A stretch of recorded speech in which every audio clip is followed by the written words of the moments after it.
Hey everybody, this is Rydo and we're back to another recording of Hearthstone. Today is Friday, June 7th. Starting late, I stayed up last night doing some recording after doing the solo adventure stream yesterday. So it's going to be kind of a late night stream today, unfortunately. Let's see.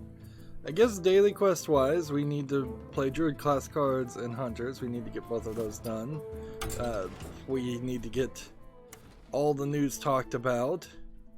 And I guess E3 starts next Friday, not this Friday, as far as I can tell.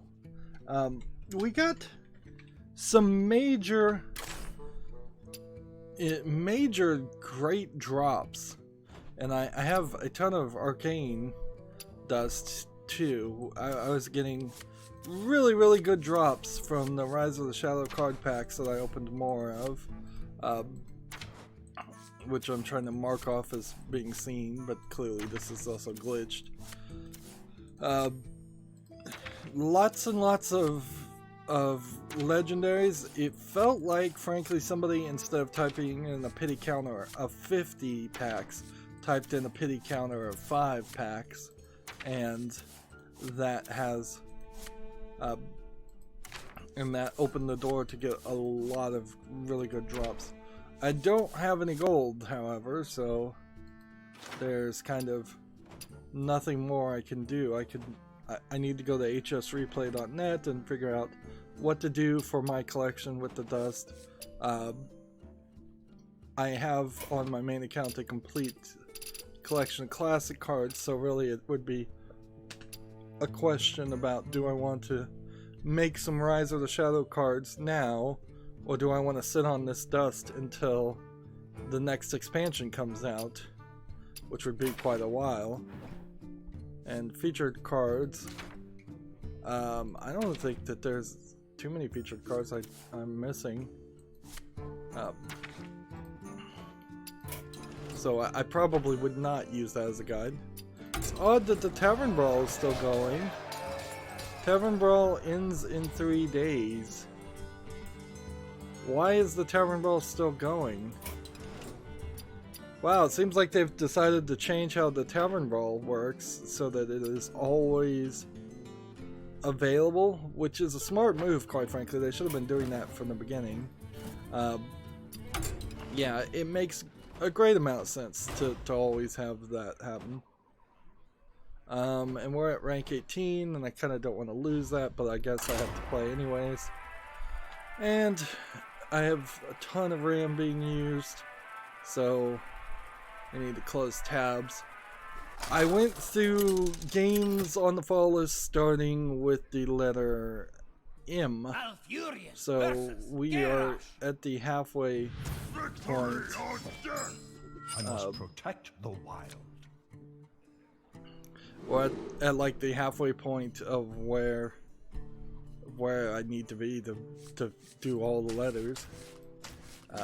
Although, quite frankly, there's probably longer episodes ahead with T and R and S. You can probably tell already that I'm not very awake even now, and it's been a couple hours since I woke up. I woke up, yeah, I guess around 5, so maybe it's been only 1 hour. I got a lot of views by live streaming the expansion, by the way. Probably my best viewed video in a long time, and in reality it's probably not even that highly viewed. Perhaps the Vox Adpocalypse, as people are talking about it, might have done some good for small time YouTubers that aren't caught up in that, as bigger channels are getting demonetized. Also, YouTube, for me at least, is doing 2 ads in a row, and it is super annoying. YouTube in no way has enough variety to be doing 2 commercials in a row.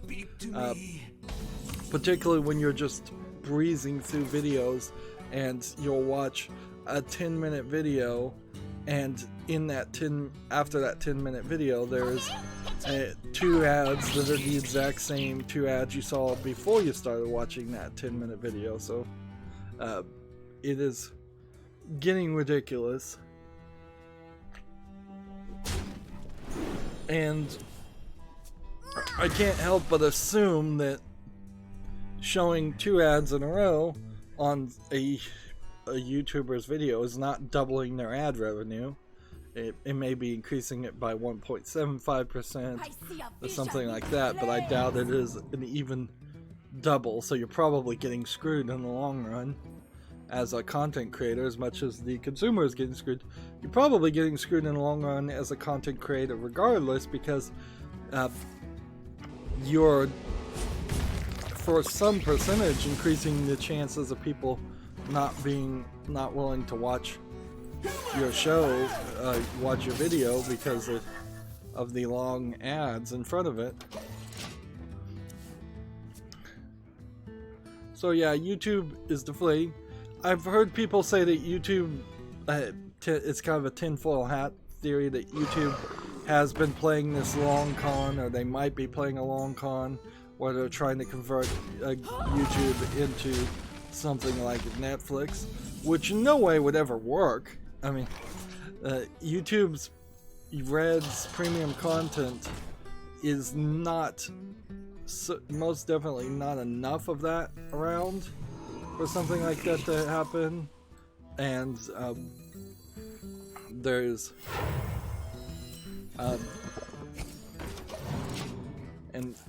there's no way you could get rid of the millions upon millions of videos on YouTube and then turn it into something like Netflix, where all that content is much more polished and much more produced.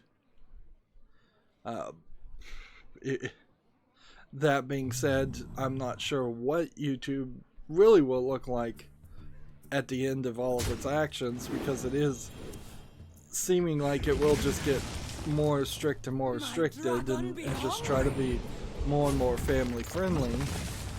But I don't know how they can really pull that off without losing 99% of all the content that they have. If I play this, that should work. And then if I play this, it should work.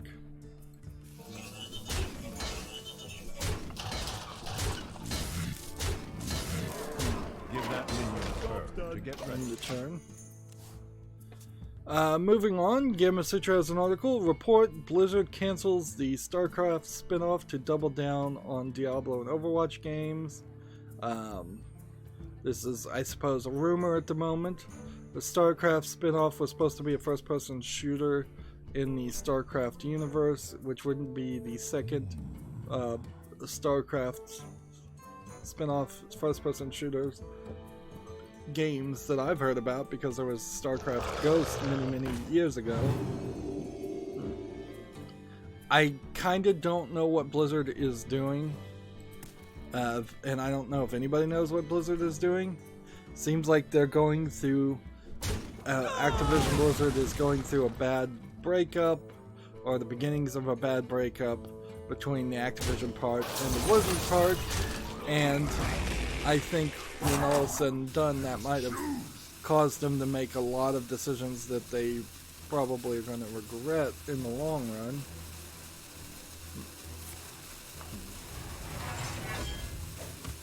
Let's see.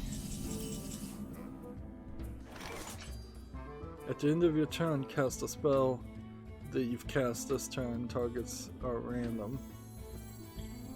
So I could do this, or yeah, let's buff them up again.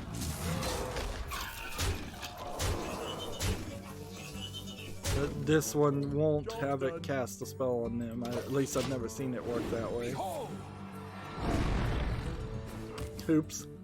Well, that was an interesting turn of events. I didn't think it would work that way. Gamatsu has a article, an emotional action adventure game Waking announced for the Xbox One and PC. See if there's a trailer here. Announcing your game a week before E3 seems like kind of a weird choice.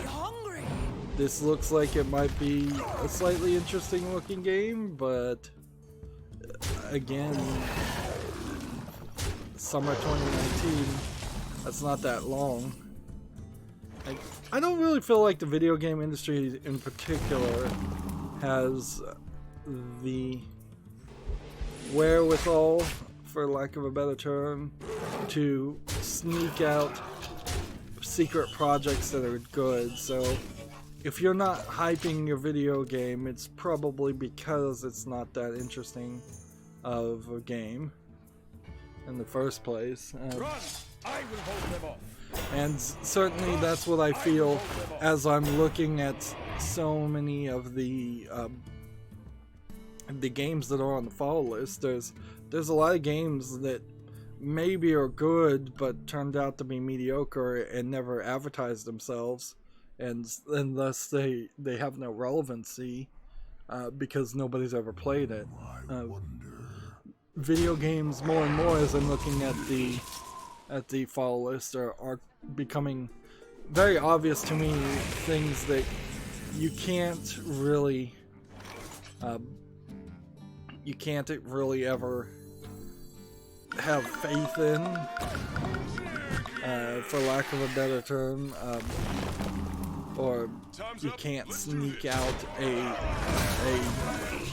game that people have never heard of before and make it a indie, an underground classic. There is no underground classics when it comes to video game, pretty much. I would have thought that the death rattle to summon two treants would have happened twice. It seems like it would happen twice, so why did it not happen but once for that minion? Maybe there's a reason for that and I'm not following.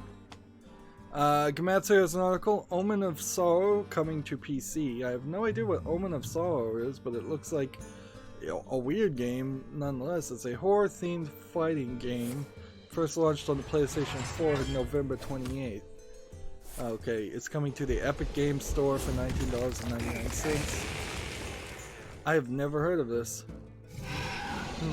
Well, you can definitely tell why I've never heard of this, though. It was a PlayStation 4 exclusive. I don't have a PlayStation 4.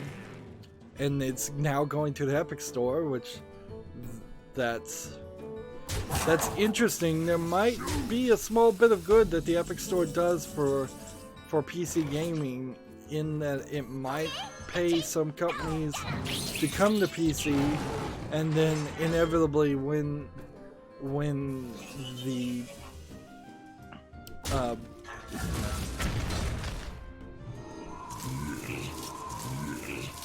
yeah, it does happen twice, actually, come to think of it.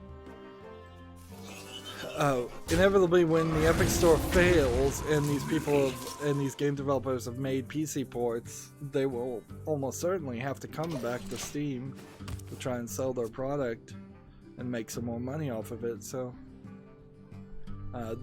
there could be some good that happens from it, although I don't know how much. And Omen of Sorrow might be a great example of why that shouldn't happen, because I bet Omen of Sorrow is not that good of a game and didn't really need to come to PC. And of all the fighting games I'm considering playing, I doubt Omen of Sorrow is going to make it into the top 10 list. Mortal Kombat 11 didn't make it off the fall list to the wish list even. Since I was covering games starting with the letter M, yeah, Mortal Kombat 11, just like too many problems, irritated its audience too much.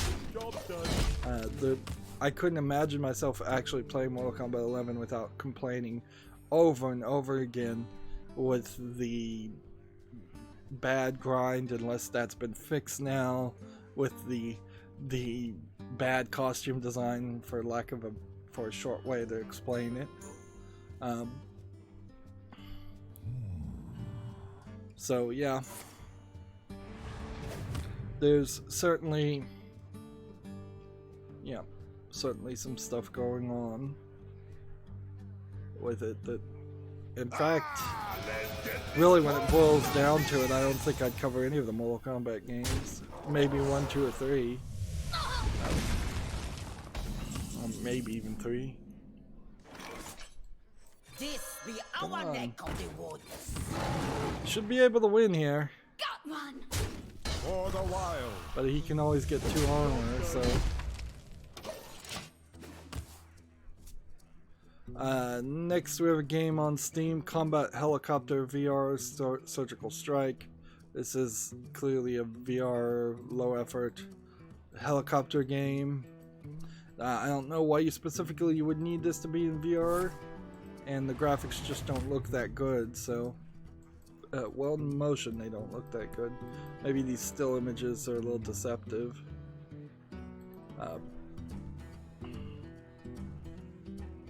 I doubt this would be an accurate and true simulator to learning how to fly a helicopter.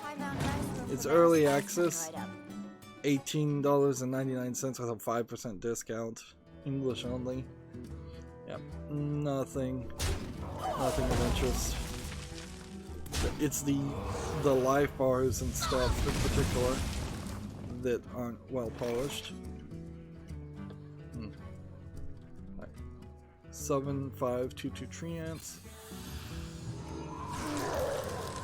and then that, and that, and then the turn.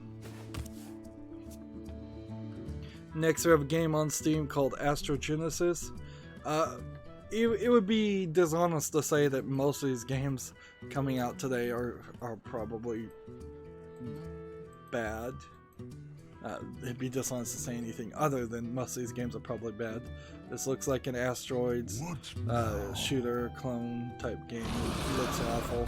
It's 59 cents discounted, English only. How many achievements? Way too many for 59 cents.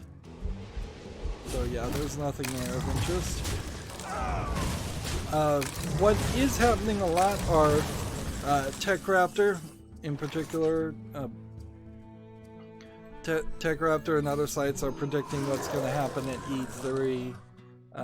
That's not something that particularly interests me too much, so I haven't been opening those links. They're making lots of pages like predicting what Nintendo will announce, what Microsoft will announce. For me, this year, my plan, and I've said this before, but I'll say it again, my plan is to kind of take a vacation during E3. I'll probably be recording other footage for other stuff, but I'm not going to live stream the E3 live streams and spend hours and hours looking at hype videos. Really, a 3-hour presentation from Microsoft, really you walk away with like 5 teaser trailers of games and nothing else. So it's not an efficient use of time. It's way easier just to have TechRaptor or Gamasutra or Gamatsu just tell a recap video after E3 happens and just mention the games that have been mentioned, because that's pretty much all that matters. Is at E3 somebody mentions it or announces the name of a game, maybe they give a release date, but usually they don't. And then those release dates are very often not followed up on, or they're delayed, or they're not mentioned at all. So you're not getting any real facts or any real news to act on. You're just getting hyped, and we don't need the hype. There's E3 for a consumer, quite frankly, would be the best time to catch up. When E3 happens, you're about 6 months away. You're about half a year away from the Black Friday, Christmas holiday season, when the AAA games start coming out fast and furious. So now would be the time to catch up on AAA games that came out in 2016, well, not 2016, but 2018 or earlier, and make this the time to take a vacation instead of watching the streams.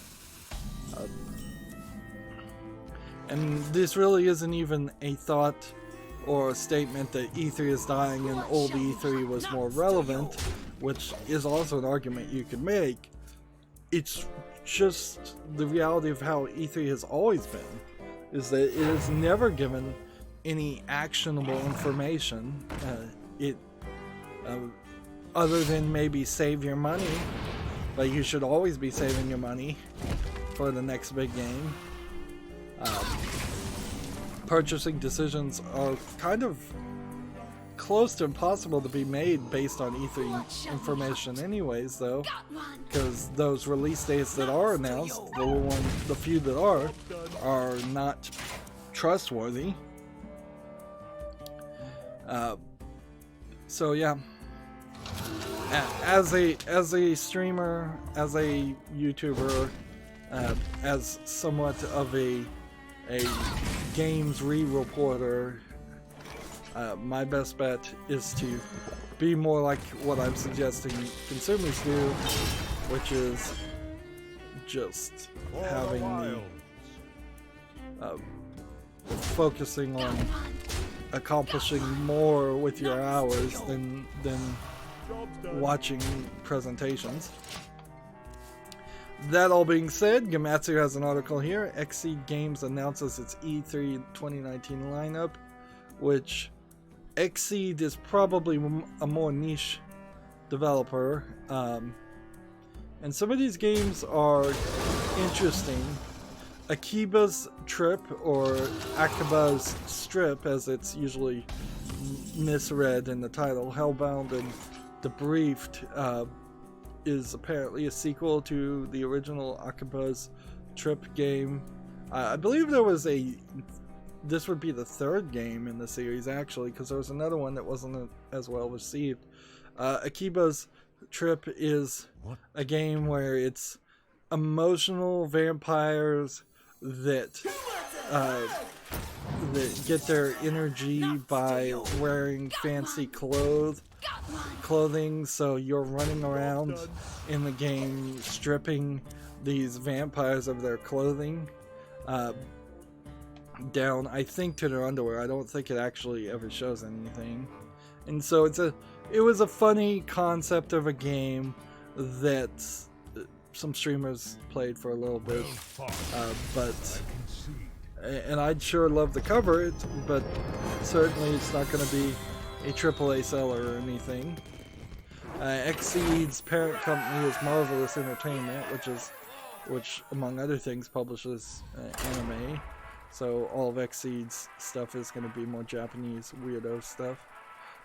Next game they have is Burger Time Party for the Switch. I wish more pictures would show up with this.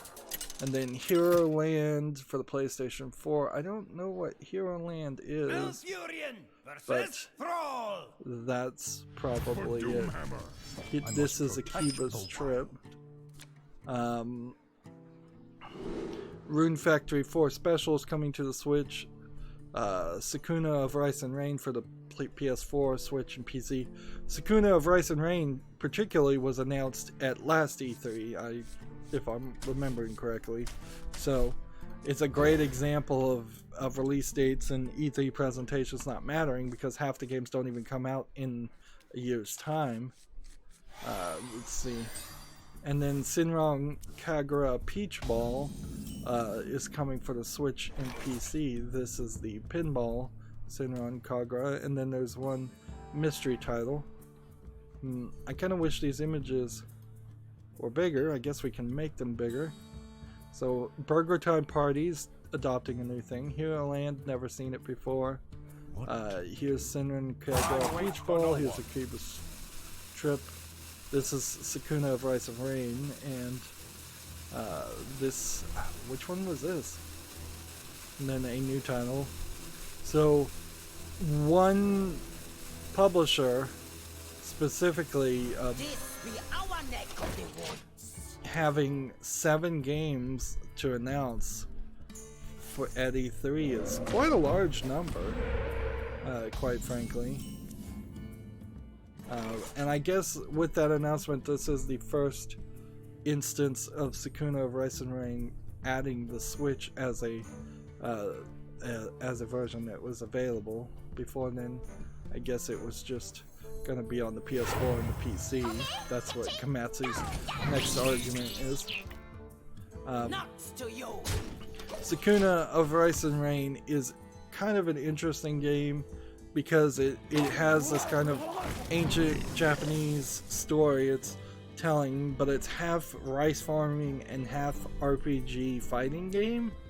So it's kind of doing like Stardew Valley, or at least on the face of it, it seems like it's gonna be Stardew Valley with lesser elements. At least it seems like that. And I'm not sure how well I could really like that kind of game. Maybe there's a way I could learn to love that. But Job done. the thing I would think is that you would very quickly, as a mini game, collect and plant rice and use it as a health power-up or as a currency. Certainly rice was used as a currency in the old days quite a lot. But I wouldn't want to see it be something super annoying or something you have to do a lot of.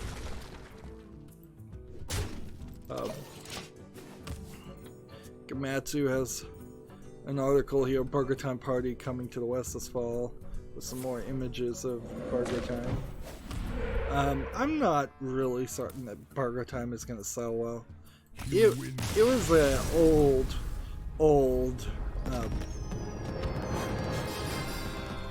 like really old arcade game that there's kind of a reason there hasn't been any new Burger Time games in decades.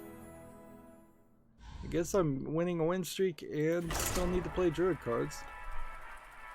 Komatsu apparently decided to put out a separate article for every one of the recap articles. So Hero Land is coming to the West in 2019. Hero Land, I'm not sure I like this art style at all. I must protect the wild. I kind of want to see some more of these gallery images. Yeah, it looks like it's just an RPG thing. So you have to click next up here, I guess. Yeah, it seems to me to be just a pretty standard RPG style game. Right.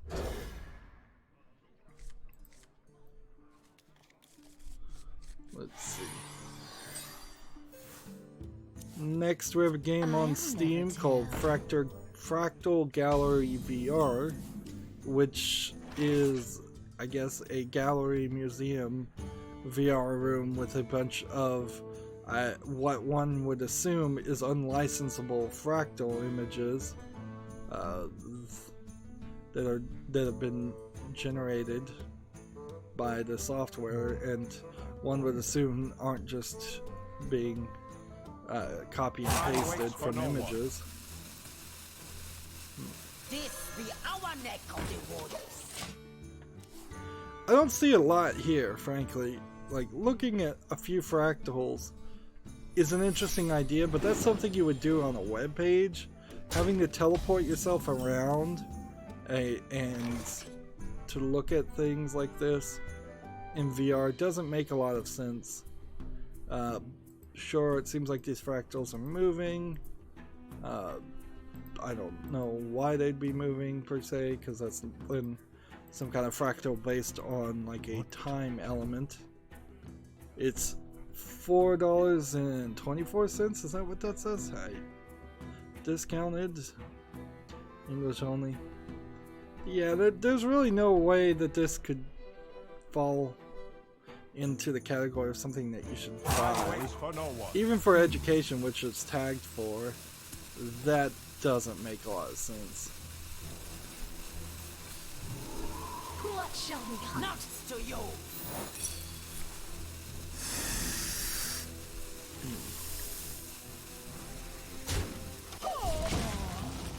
Yeah.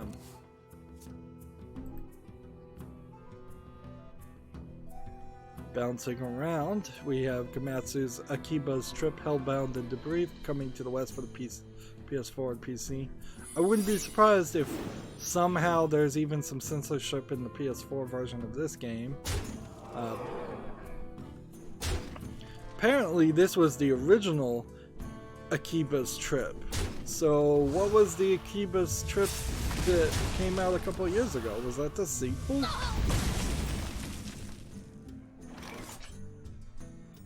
It originally launched as Akiba's Trip Plus for the PSP in Japan in 2012. Interesting. So, yeah, that's weird. I guess that'll be a weirder experience, and frankly, that might mean that the gameplay is worse or different. So, I guess if I ever get around to buying Akiba's Trip, the sequel, now that I know it's a sequel, I will probably want to play them in the order that would be chronological. Time waits for no one. There we go.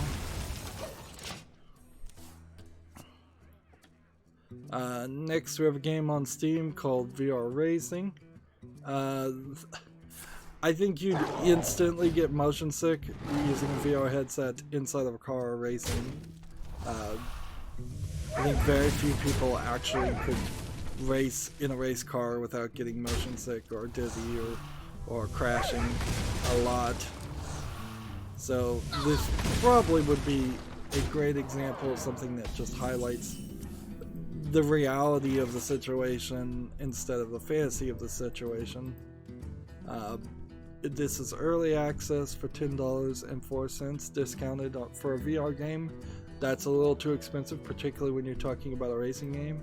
So I imagine there's very few cars, very few racetracks. I'm not sure if I should give this any more consideration than that. Like, what I'm seeing is definitely not impressing me, and I really don't think I'd want to play a racing game in VR. Inherently, that might be the truth for a lot of VR elements. Darn it, I should have attacked first, because this is probably explosive trap. Time waits for no one. Yeah. Yeah, I think that really comes down to a lot of the issues of VR is that there are probably a significant amount of games I don't want to have that experience in.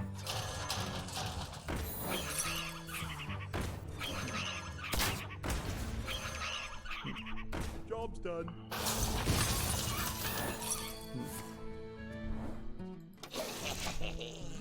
TechRaptor has an article, Stadia Connect recap, games pricing and launch details. Stadia had a much better second presentation, I would say, in which they've actually announced games. Baldur's Gate 2 was announced, teasers of other games like Mortal Kombat 11, Tom Clancy's Ghost Recon Breakpoint, The Division, a new game, Guilt, which is a new game from Tequila Works, Get Packed, which is a couch and online co-op physics-based game. Here's Guilt. I don't think I actually saw this because I really didn't watch the presentation. I've been super busy. The thing to mostly take away from this. It seems like Guilt is a horror game where you're playing as a little girl, a cartoony little girl, which I don't know how well that's going to work in a horror game. Is it more of a hide and seek style game? I think it probably is. I might add some more gameplay elements to it, though. The thing I would take away from this is the takeaway from the Stadia announcement in particular is that there really isn't a lot that you could do right now with it. The first year, if you want to use it, you're going to have to get the foundation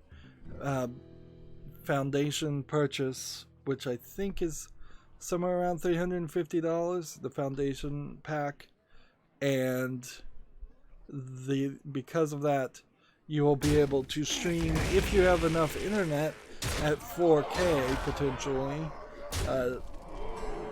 4K 60 frames per second.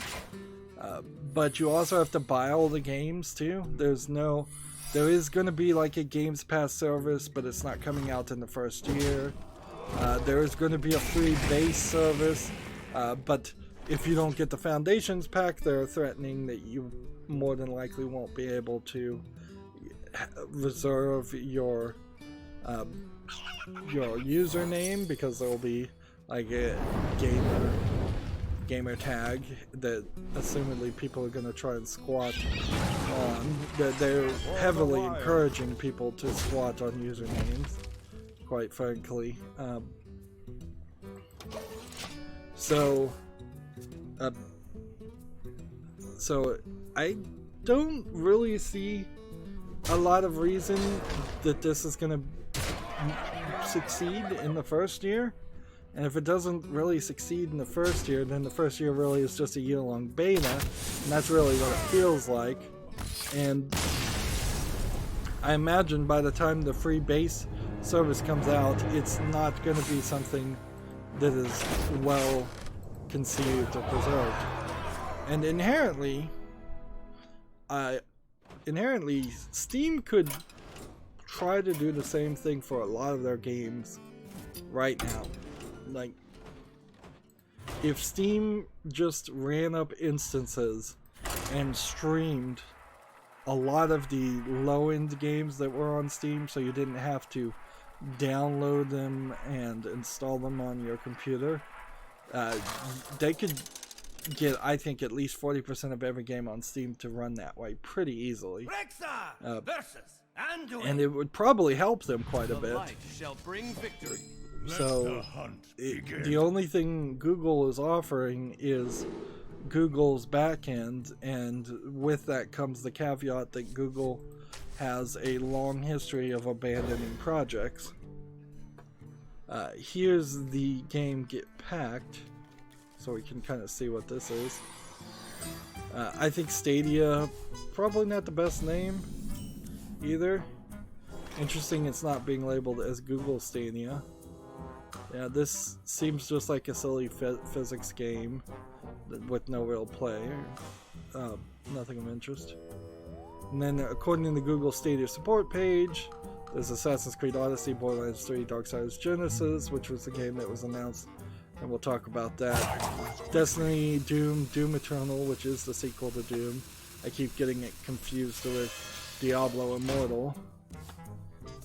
Dragon Ball Xenoverse 2, Farming Simulator 19, Final Fantasy 15, Football Manager Grid, Just Dance 2020, Metro Exodus, NBA 2K, Power Rangers Battle for the Grid, Rage, Rise of the Tomb Raider, Samurai Showdown, Shadow of the Tomb Raider, Rise of the Tomb Raider and Shadow of the Tomb Raider, and Tomb Raider Definitive Edition, so it's all the Tomb Raider games.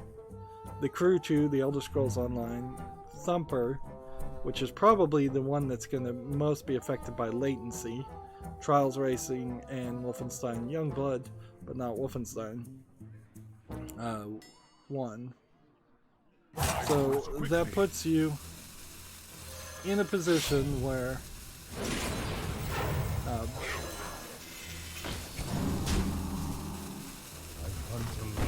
hold on to this.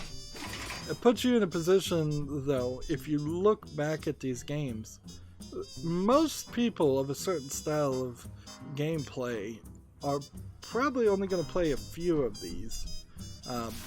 If you're into Assassin's Creed, you might only play Assassin's Creed. If you're into Borderlands, you might only play Borderlands. If you're into Doom, you might only play Doom. But if you're into fighting games and you don't want to play Dragon Ball Xenoverse 2, which is not the good Dragon Ball Fighters game, then the only other fighting game is Power Rangers Battle of the Grid, which is not that good either. So you're set if you want first-person shooters. You're set if you want to play the Rise of the Tomb Raider series. But if you just want to play NBA 2K or FIFA, which FIFA is not even here, Football Manager is, or Farming Simulator, there's barely one game that falls under the category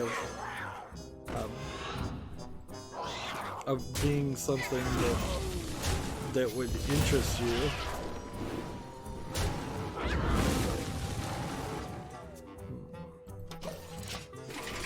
So it's kind of a good idea and a bad idea. They're doing some diversity of the games that they're trying, but they're certainly not supporting any game that came out more than 5 years ago, from best I can tell, and they're definitely not supporting the thousands upon thousands of games that you could play on PC otherwise. Let's see, that, and then that.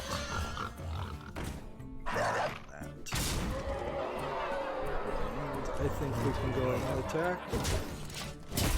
The Stadia Pro subscription will cost you $9.99 per month, which breaks it down to about $120 a year for that. Or you can get the Founder Edition bundle, which includes the limited edition controller. I don't know why it's a limited edition controller. That makes it very little sense. Fall through your beasts, keep them all.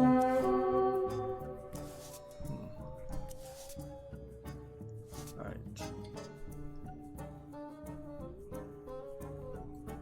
This. And then that should allow me to hit this, and then that. Seriously? That's not going to win the game for him, though. So the Founders Edition comes with the limited edition controller, a Chromecast Ultra, which is what you would need to stream at 4K to a TV, and 3 months of Stadia Pro, which does not cover a year by far. So in reality, anybody that buys the Foundation Edition will get 3 months of Stadia Pro and then have to buy 9 more months for $10.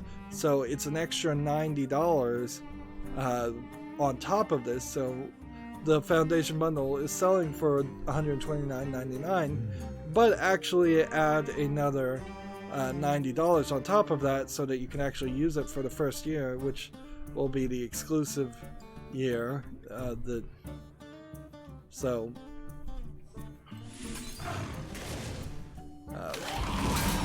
So you're really paying $210, $220 for it.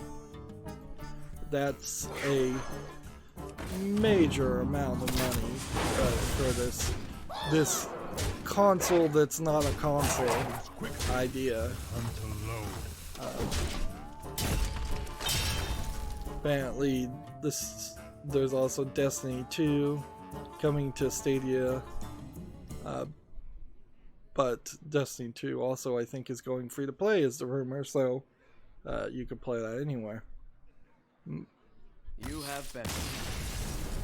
There is, I suppose, a slight argument to make that even at the Foundation bundle really costing about $210, you are not getting anywhere up to spending $1,000 on a new PC. Now, if built right and played right, a new PC should last you 5 years or more, or possibly even 10 years, while still being very playable and usable for games. Maybe you have to change a video card.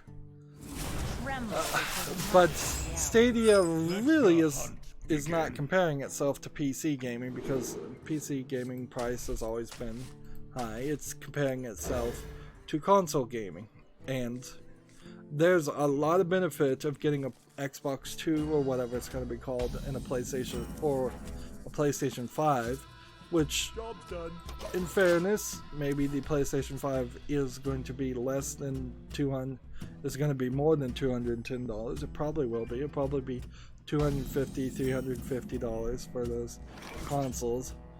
So the thing that's happening here is things are just getting more and more expensive, and I think that is going to drive a percentage of people out of the way, out of playing console games or any kind of games other than cell phone games at all. Even the Switch feels too expensive to me. Maybe I'm just old-fashioned to remember when consoles... Oops, I should have attacked. I remember when consoles were $200, and even that sounded expensive. For things to be selling for $350, it's kind of ridiculous.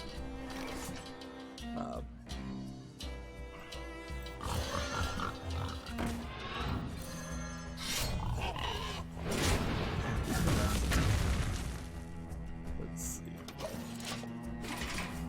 But so far, I don't see anything that would make me trust Google to want to go with Stadia, and I don't see anything that Stadia is offering.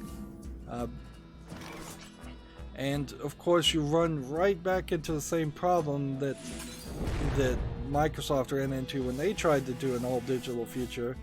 A significant number of people in the military liked to play the Xbox, and they were afraid, or it seemed like with that always online requirement, that they would not be able to play their Xbox games. Microsoft backed down on that stuff for the most part. There's still a significant number of farmers and people outside of cities in the United States. The United States is a very big country that do not have a consistent enough, good enough, or cheap enough internet to make that argument that it is a smart idea to stream games instead of buying games. I could easily, if I was living outside of a city in the United States, for example, I could easily go inside of a city once a month, go to a GameStop, buy a bunch of used Xbox One games, and it might be $200 or $300 worth of games, but then I could take them home, install them, and potentially play them offline, even if there's patches that have to be downloaded and things like that. That's still less stuff than really is needed to be done. Or, I could, it would be kind of silly, but I could bring in an Xbox One to a city, connect it to like a Wi-Fi at a Starbucks, have it download all the patches and updates once a month, and then go back to my farm, to my out in the country house. With Stadia, you don't have that opportunity at all. You have to constantly online. The second you lose your internet connection, you've 100% lost the ability to play games, and quite frankly, that is the point. More often than not, that I would want to be able to play console games is when my internet goes down.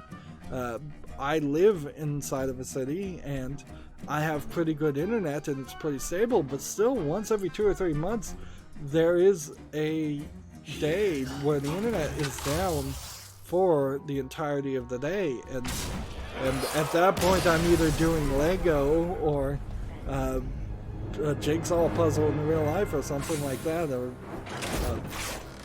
and that. So that's not really the way I would want to put more eggs in one basket.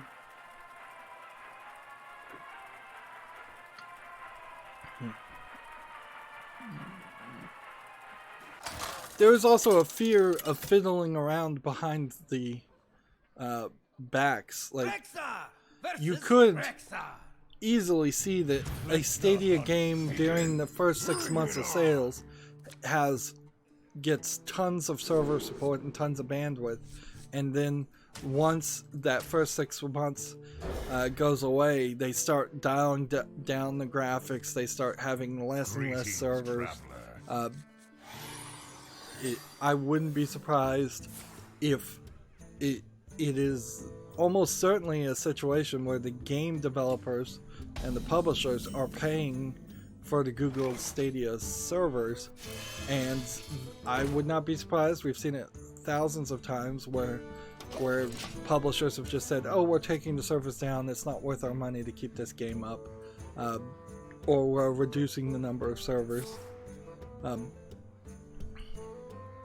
And so I don't think Google Stadia is solving that greed problem, really. Moving on, we have a game on Steam called Bigfoot: The Secret Life, which is a terrible student project platformer game. Nothing of interest here. 59 cents, English only game. I think we'll have a decent number of these come out. Let's do this.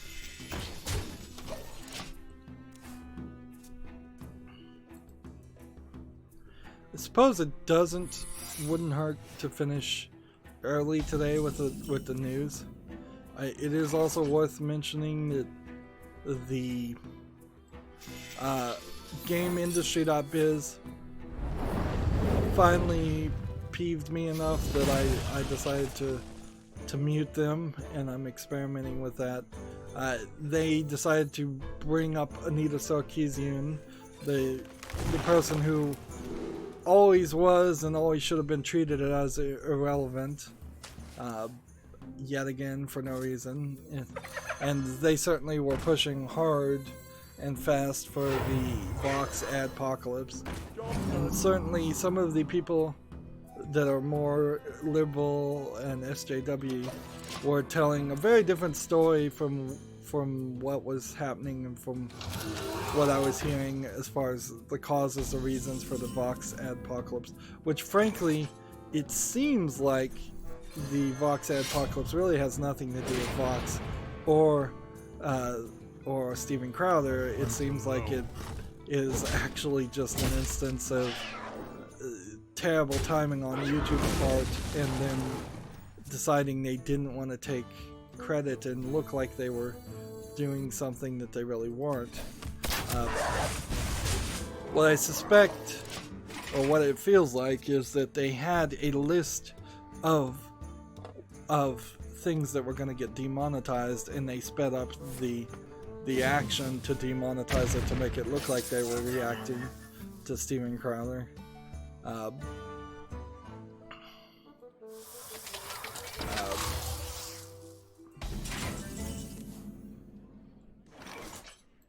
But yeah, the whole thing, I'm trying my very best to stay out of.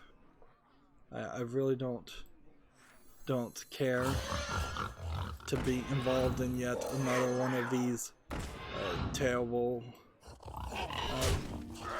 drama things.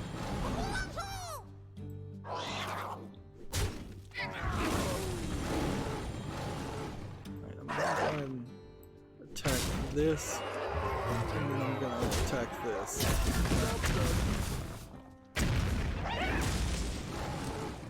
That didn't work out too bad. as for me, I've been demonetized like all small YouTubers have been demonetized since the beginning of the year.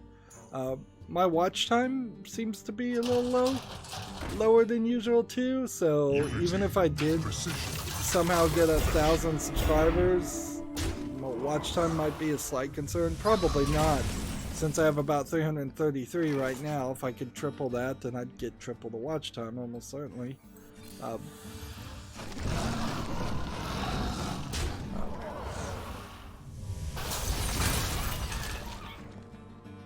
So, yeah.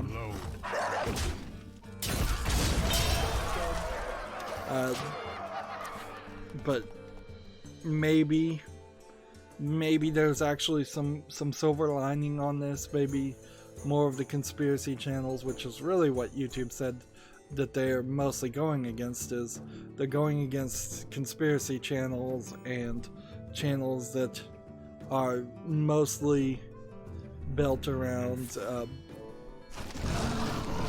built around covering drama. I did hear about Subscribestar. Maybe I should make a Subscribestar. That way it doesn't revolve around PayPal. I don't know if that really changes much. But yeah, nobody's ever taken me up on the Patreon offer, so I don't think I just don't think I have enough subscribers that or one rich subscriber in particular that wants to fund me on a monthly basis. That would be ideal, the scenario certainly to do, is get away from any idea of making any money from YouTube and simply using YouTube as a platform. There is a fear in the back of my mind, even as a small time not monetized YouTuber, though, that they won't eventually just come back and say, you know what, we're just gonna delete all your videos. Like, we're not gonna be the hosting service that we've been for 10 years. We're gonna change how we do business, and you have 30 days to download 5,000 videos and back them up somewhere, and I have no idea how I could do that. I really couldn't. If they were going to do something like that, I'd almost demand them mail me the hard drives. Let's see. Paladin, a warrior, and play rogue cards. And I'm sure they wouldn't do it. There's these numbers here. Apparently because they changed things, they removed cards.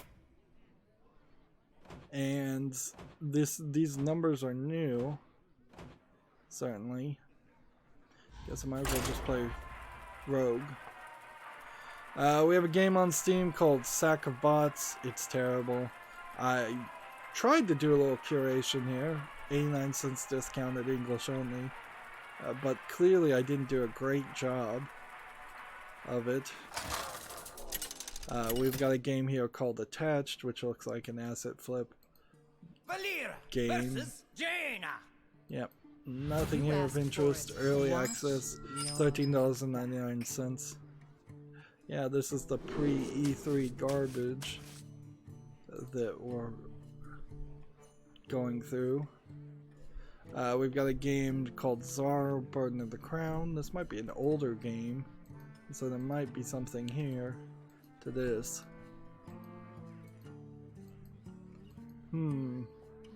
Real-time strategy game for $4.99. I guess I'll be really generous and put that on the follow list. Next we have a asset flip horror game called Ghost Stories, which is of no way visually interesting. $3.74 discounted, English and Russian. Like, this is the year, certainly.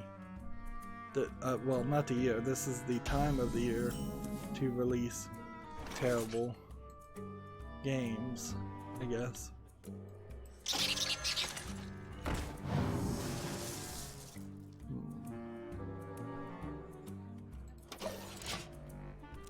Let's see. Next we have a game called Swords of Gargantua.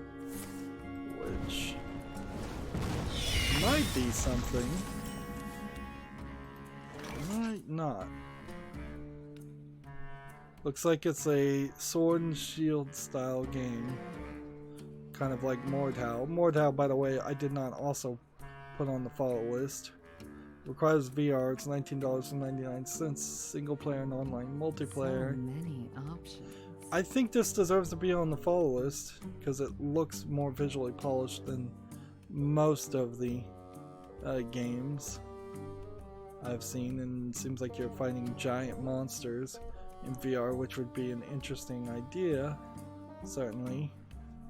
So many options.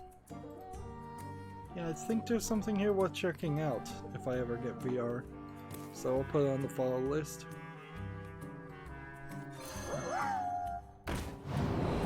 Choose soon. Let's see.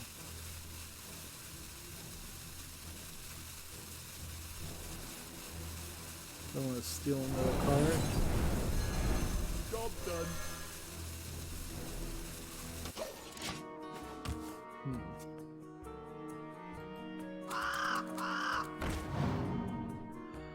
Next we have a game here, a visual novel called Past Taken, which I don't know if I really like this animation style. Like, this looks like terrible anatomy drawing. Just the eyes are way too high up on the head, nose and mouth are way too small. This is clearly an attempt at animating something and drawing something, but it's kind of a failed attempt. It kind of feels like sometimes when you look at these games, it's free, so I guess the price is right. English, but no full audio in English for visual. Kind of feels like they're getting high school kids who are in art classes to draw some of these things, and I guess that's probably because the level of quality for art that is taught in the United States or in the West is probably pretty pathetically low. Or it could be the case that real artists have other opportunities and don't make visual novels, which also might be the case. Let's see. Deal 2 damage. Add some lackeys. Steals card. Attack. Hey, lights out. Tech Raptor has the same article. Stadia Connect Baldur's Gate 3 officially announced. I'm not particularly hyped for Baldur's Gate 3 because Baldur's Gate 1 and 2 have just been kind of sitting on my follow list and thinking about whether I really want to cover those kinds of games or not.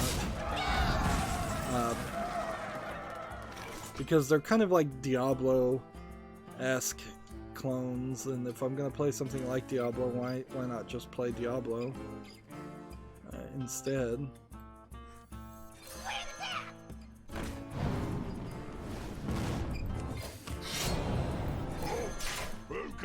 Here we go. Let's see. Hey, lights out. Play control there. Let's see, Gamatsu has a separate article. Tequila Works announces guilt for Stadia. I so far have yet to see anything that is an exclusive for Stadia that really feels like it will be an exclusive for Stadia when it comes out for very long or any time at all. I seriously doubt we're gonna have the Epic Game Store issue occur a second time because I don't think anybody would be that dumb. Do we have...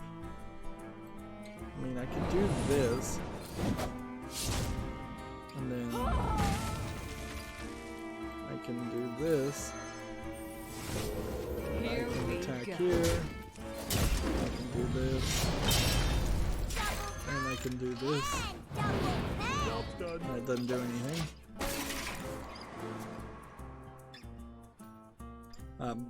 Yeah. I seriously doubt we'll see any exclusives on Stadia. My calculations are That flawless. would be very risky. And if we do see exclusives on Stadia, they're going to be like the same the exclusives we see for they're going to be like the exclusives we've seen for Discord, or in the sense that they'll Time's up. Let's do this. not be much of anything. Alright. Hit this. Hit this. Here we This. go. And play that. Master of magics. And do that. Next we have a game on Steam called Overcrowd, a commute 'em up, which seems like it's just a commuting strategy game. Visually it's uninteresting. It seems like there's not much of a play field here either, so they're calling it a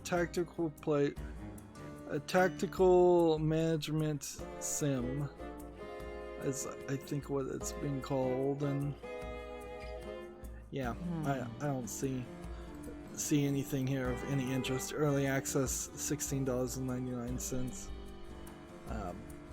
So yeah, moving on.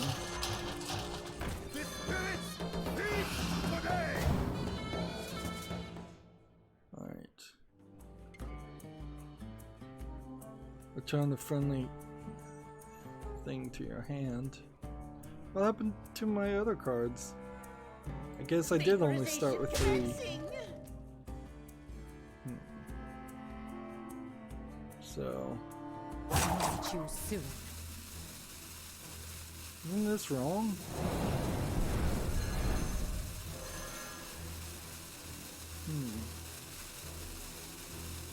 Here we go.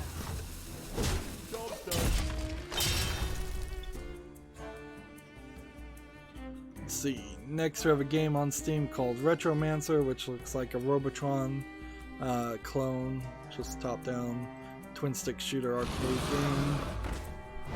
$6.79 discounted. English only, nothing of interest in it. Man, like it's really gonna be one of those days. Pain, speak to me.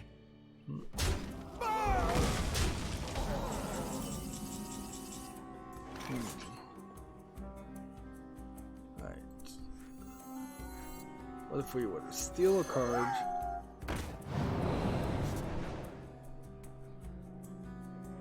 Okay, well that's something. I am master of magics. The light protects me. Here we go. Job's done. Next we have a game on Steam called Road to Guangdong Road Trip Car Driving Simulator story-based indie game. This is already mostly negative, so I don't know why particularly it's mostly negative. It kind of looks like it's kind of polished, and I bet all the negative reviews are Chinese. It's early access. It's $11.99. Supports simplified Chinese and several other languages. I don't want to see why.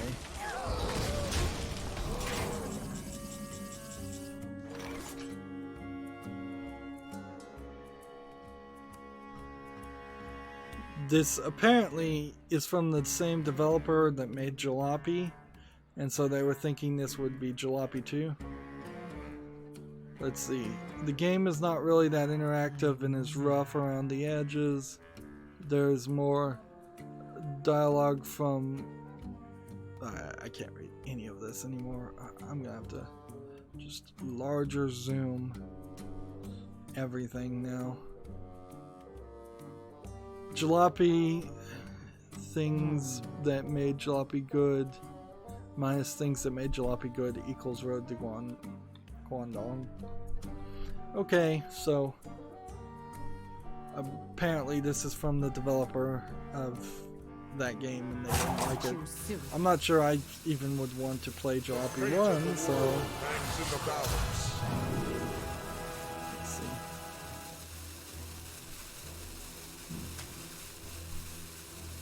Destroy an undamaged minion.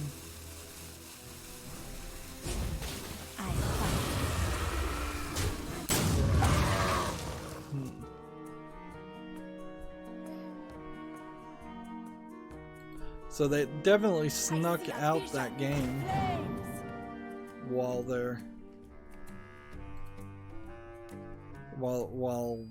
E3 is happening. But I really need to address my eyesight as an issue too, and I don't know what I'm really going to do about that. Like, I really can't move my first monitor off my screen, off the wall. And the first monitor is not usually the problem, although it has been in the past. So either I need some binoculars, and I need to move my second monitor closer to me, which I think is kind of what I need to do. Although that would be kind of a problem. I guess I could move it slightly closer, about 6 inches. I don't think 6 inches are going to make a big difference, but it'd be something. Here we go.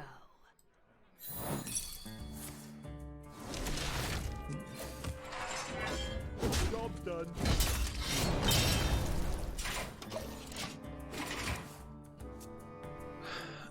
Next we have a game on Steam called Senator Scarlet Scarf, which looks like a visual novel.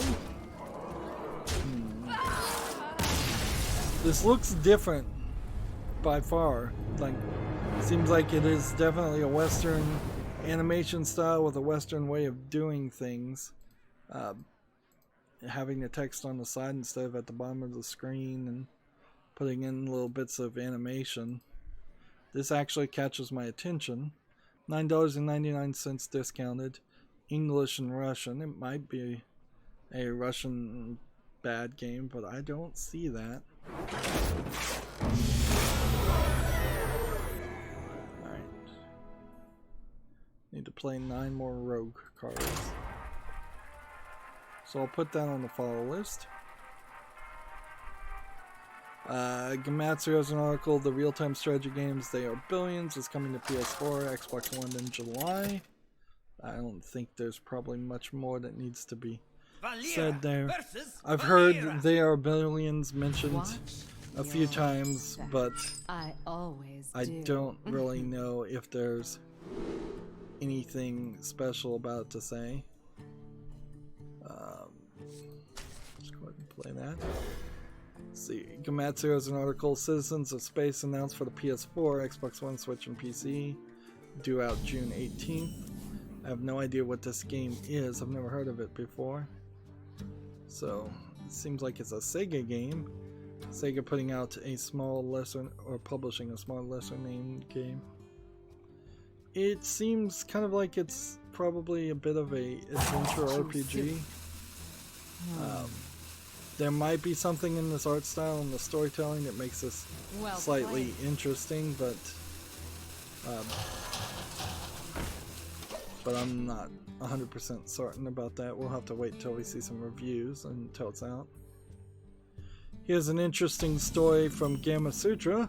Naughty Dog is shutting down its PS3 servers for Uncharted 2, Uncharted 3, and The Last of Us.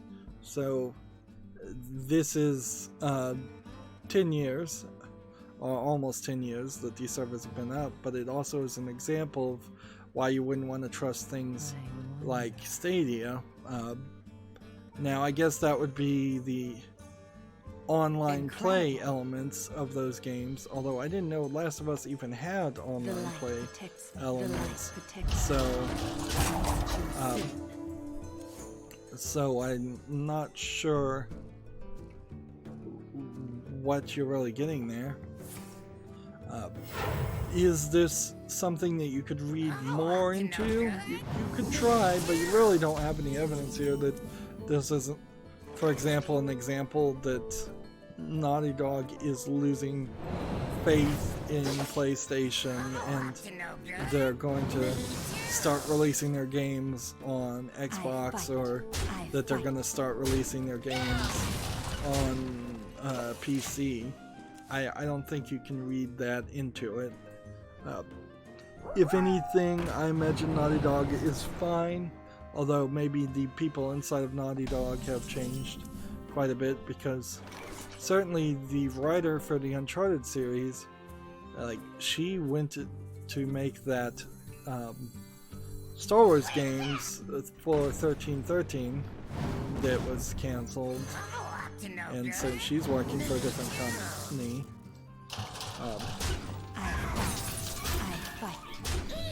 Which probably means if there are any more Uncharted games that get made, they'll feel slightly different.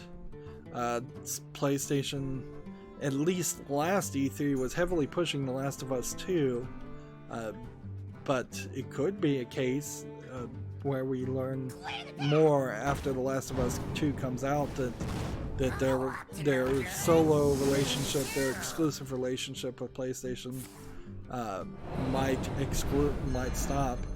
I wouldn't be surprised if Uncharted and Last of Us all ended up on the Epic Game Store, since so many other games are going that route, looking for better deals.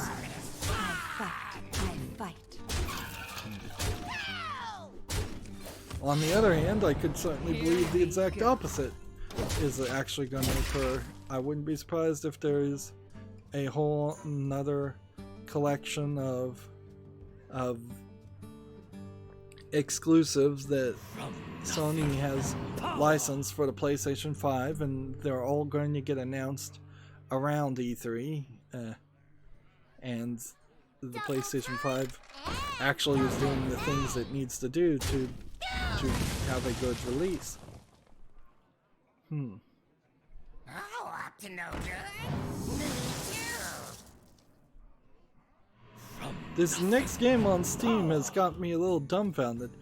It's called Cooking Simulator, and at first I thought, oh, this is just going to be a terrible, poorly animated game. But it actually seems like there, at the beginning of it at least, that you could try to actually use it as a cooking simulator game. Maybe not. This might be more like Goat Simulator. So when it starts, it's just showing you cutting and slicing things and blending things and actually doing actions that look like actual cooking, and you're getting points for that. It's not until you get to about the midpoint that it starts going off the rails, and showing that also if you just want to screw things up terribly, you can do that also. And this is mostly positive at $17.99. I think this deserves a follow. Now, I'm not sure how much I'd want to play a cooking simulator game, quite frankly. But there probably is some of that would interest me. Although I don't know how many levels or missions there are that actually revolve around cooking, and how much of it is just a joke game. So I kind of need to see a whole review.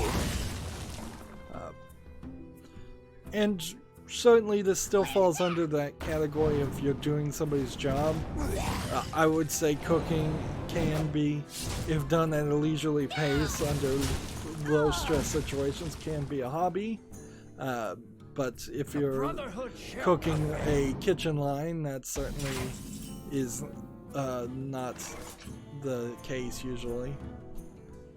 It's more of a job, more work. Often a job and work with people who are not very interested in doing that kind of work in the first place and just can't find better employment, or people that are just not qualified to be doing the work in the first place.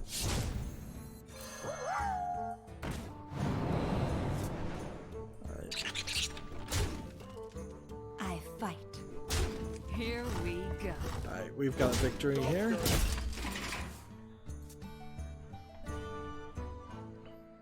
Next we have a game called Dash Danger Action Speed Heroes, which I'm fairly certain this game already came out on Steam. I could have sworn I had seen a game by that exact same name. Despite the screenshots not loading. It's early access for $14.39 discount. It says it has full English files. I don't see anything here particularly interesting to me at all, so I don't think this needs to be on the follow list. Well, I would have had a little bit of trouble if I didn't have good old Leroy Jenkins.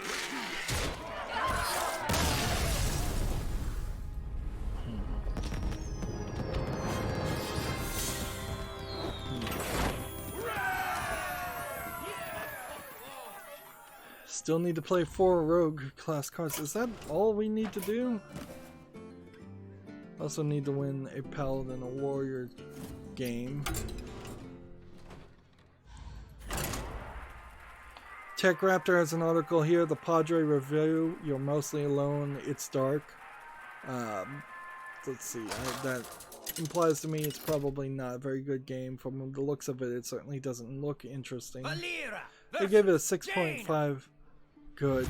Taking the role of a demon hunting, wisecracking priest, explore a visually distinctive voxel mansion. It's pretty enjoyable if you can survive the awkward controls and story. It's a cozy, competent creep fest. Let's see, it has a weak, confusing plot, frustrating combat, and no manual saving. I don't think I would want to play a game that looks like this. I've never heard of this game, so I may have seen it when it first came out, but I am definitely not inspired to look up the Padre. Spanish for the father, in case anybody doesn't know that.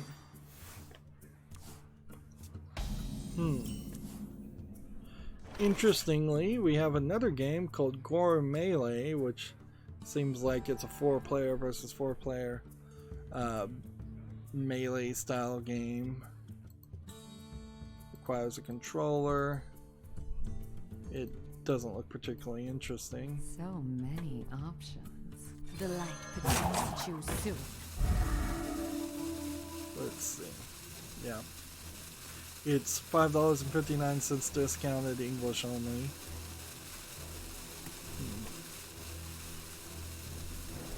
Let's see. Tech Raptor has the Pokemon Direct recap for 6/5/29. Sword and Shield release date confirmed. A new character was shown in from Sword and Shield.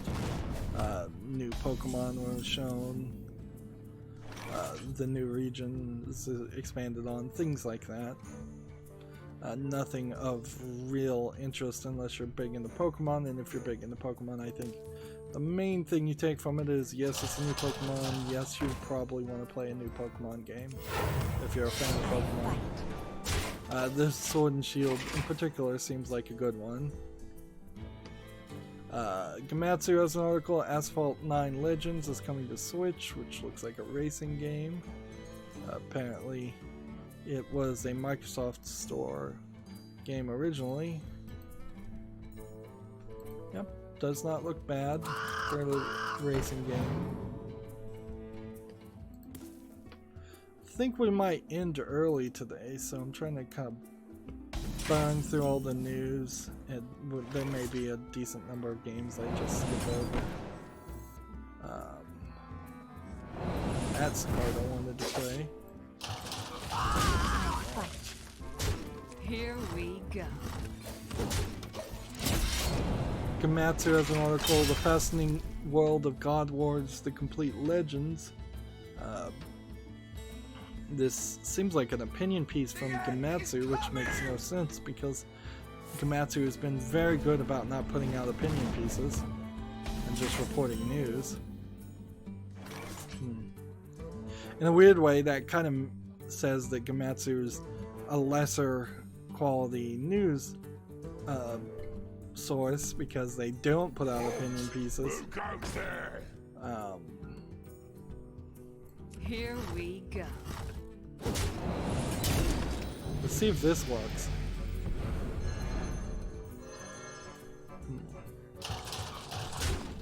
I fight.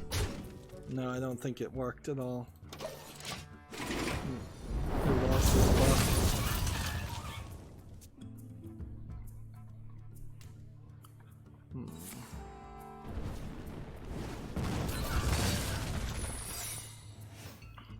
Gamatsu has Omega Labyrinth Life and Labyrinth Life Japanese box art.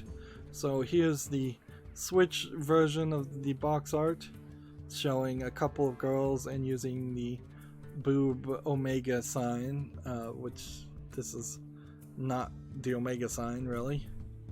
Labyrinth Life, whereas PlayStation 4 has considerable more girls, and you're seeing cleavage, but it's mostly covered.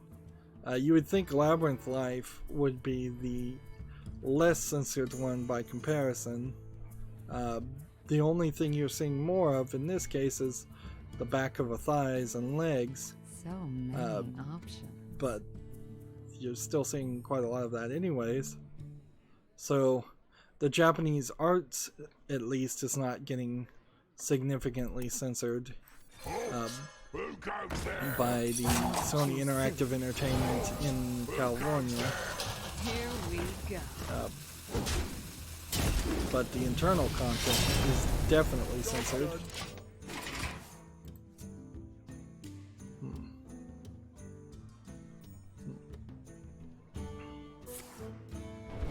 Let's see. Next we have a game on Steam called Ordeal of Princess Heiress.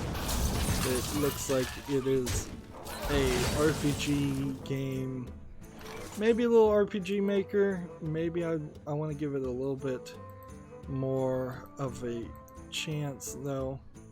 It's tagged nudity. See that female protagonist. $11.99. It's from Kagura Games, which seems like somebody that I think has published some other things. Let's see. Their name sounds familiar, but that could mean a lot of things or nothing, quite frankly. Desperate seas I roam. Here we go.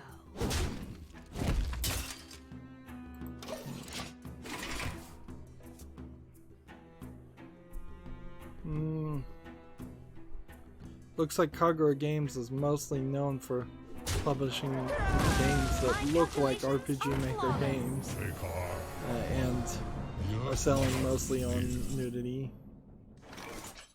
I'm gonna make a mistake, I think, here in this case and put that game on the follow list, Ordeal of Princess Heiress, but almost certainly it's a mistake. Let's see. I wonder. Rush. Desperate seas I roam. Let me go home. Here we go. Job's done. My turn. Next we have a game on Steam called Neon Junctions, which looks like it's a 3D puzzle game, kind of like a electricity pathfinding game. There might be something here, or this might just be a slightly more polished asset flip game from the looks of it. think it deserves a follow. $3.39 discounted English and Russian. Yeah. Again, maybe just a slightly more polished, low effort game, which I guess at that point would put it more in the category of being a medium effort game. This guy's toast. But yeah, I'll give it a follow. Next we have a game on Steam called Mahjong Infinity, which just looks like Mahjong Solitaire. There's been hundreds upon hundreds of these. The good news is they don't make more than a few of these per year. It's $3.99 in English only. I don't know why it'd be English only in particular. But yes, it's not anything other than Mahjong Solitaire. I've seen it thousands of times before. And not interesting, not good enough to make it to the follow list. Next we have a game called Pixel Noir, which looks like it's a isometric adventure, maybe RPG elements, yeah, game. This feels a little retro in a way that I actually think might be good compared to so many retro games that are bad. It's early access, it's $14.99, it's English and Spanish from Spain. I want to give this a follow. It probably won't make it to the wish list. It's kind of nice to see any of these actually have even a slight chance of being This guy's toast.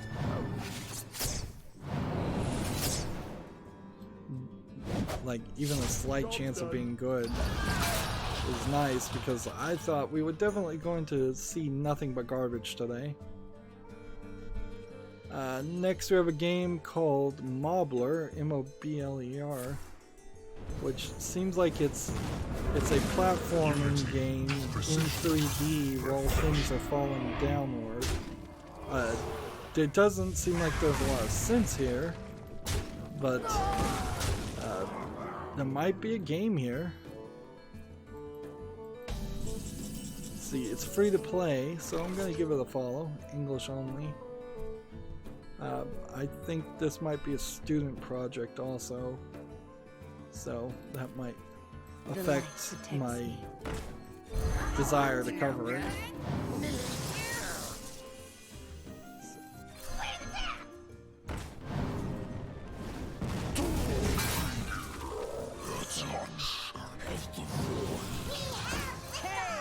Good tickets don't come Hey, cheap. lights out. There we go.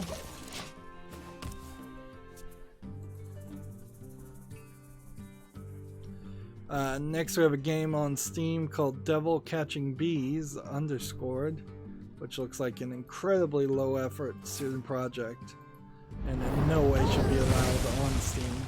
Just total garbage. English is not supported, 59 cents, simplified Chinese. There really should be a way to flag these games as just like extremely inappropriate. Like, not up to the snuff.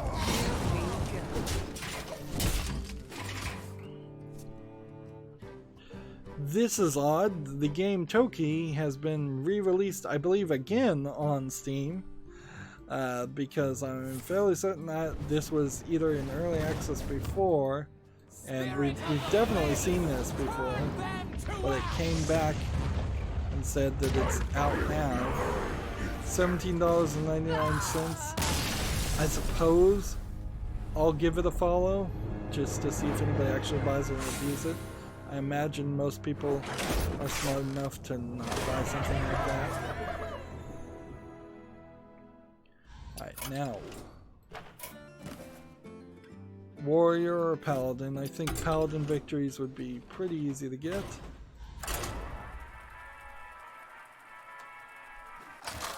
Next we have a game called Igoria. Let's just use no deck.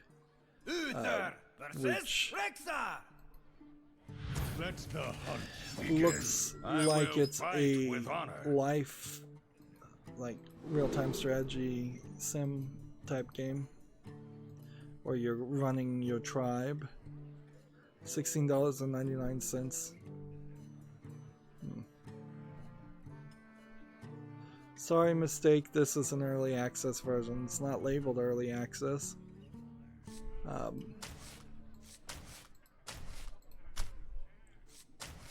You can't correct that. You have to put out a recent update to say this is actually early access.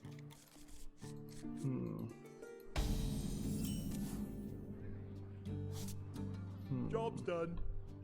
That's suspicious, to say the least. Alright.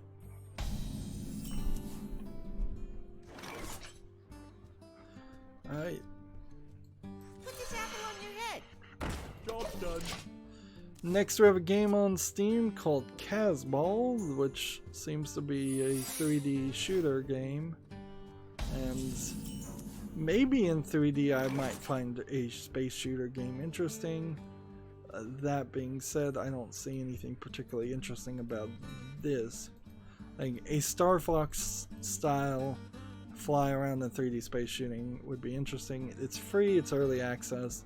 If you want to check it out, it's there. Let's go ahead and attack here. See if we've got an explosive trap. Alright. And then I guess we'll play this here.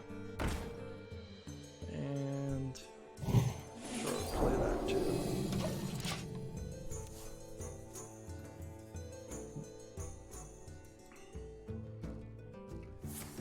To my side. Gamma Sutra has an article here. Epic launches its overhauled Unreal Online learning portal. So if you want to learn how to program in the Unreal Engine, which first things first, you probably need to understand either Python or C++ programming, but they've overhauled it, and one would hope that means it's a better experience. Good chance it's really just an updated experience for the new features in the next version of Unreal, and nothing more. It's still probably going to be highly technical and highly detailed. Twitch has been having some trouble. The site is returning to normal as they recover from the issue. They've been looking into issues causing the site to not load, and issues where streamers via PS4 or Xbox One apps were not able to log in because they needed to use two-factor authentication. Let's see, other issues certainly have been happening. Twitch certainly not the smoothest of experiences that you would hope it to be. Right, Redemption. I want to play that yet.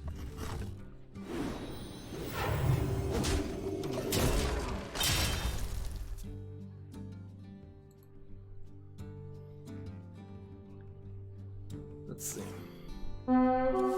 It might be. TechRaptor has the same article. StarCraft first-person shooter reportedly cancelled in favor of Overwatch 2 and Diablo 4. It might be a smart move, though, if they take their time. There's really no reason for Blizzard to ruin the things they are making by stretching themselves too thin.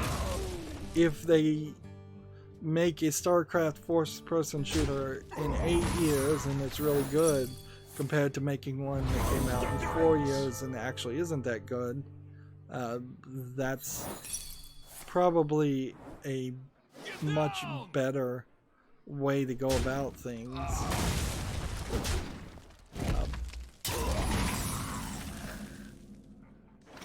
Alright. This, this, I'll never tell. this, in the turn.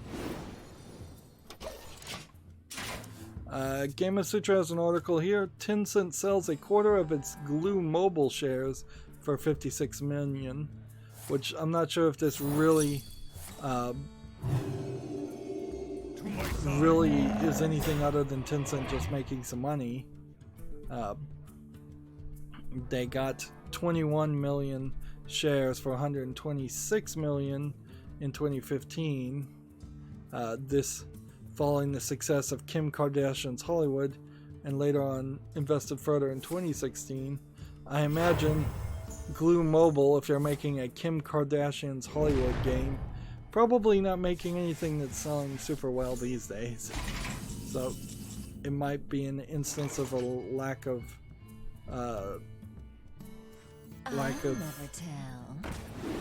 support. Alright, I need this. Reporting for duty.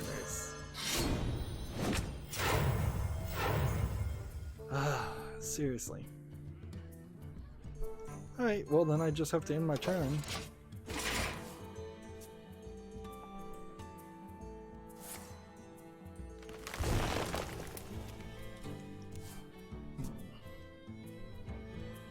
Trying to go through some of these games and just close them if they're terrible. We have a game on Steam here called Rumble Arena, which very possibly is terrible, but not that terrible. It looks like a Smash Brothers style clone game, except for it's player versus player. It's free to play, single player with online multiplayer. Yeah, I don't see anything here of interest. In-app purchases is not the way I'd want to go with a Smash Bros. Clone. So that's not making it to the fall list.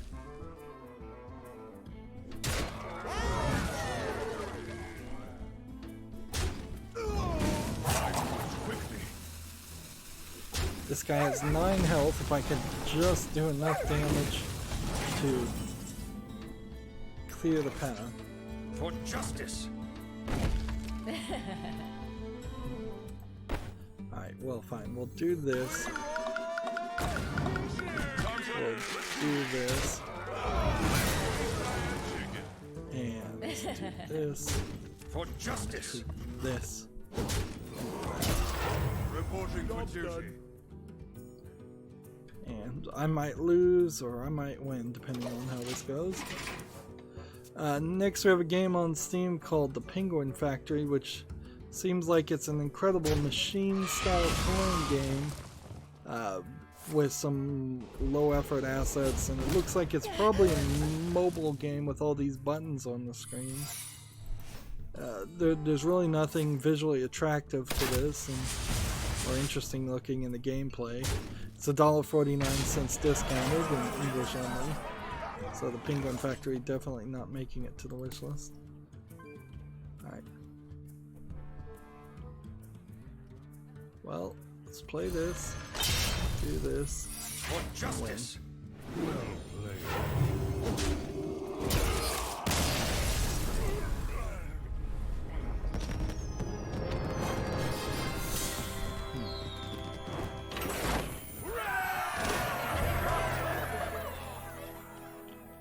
And that does our daily quests for the European account.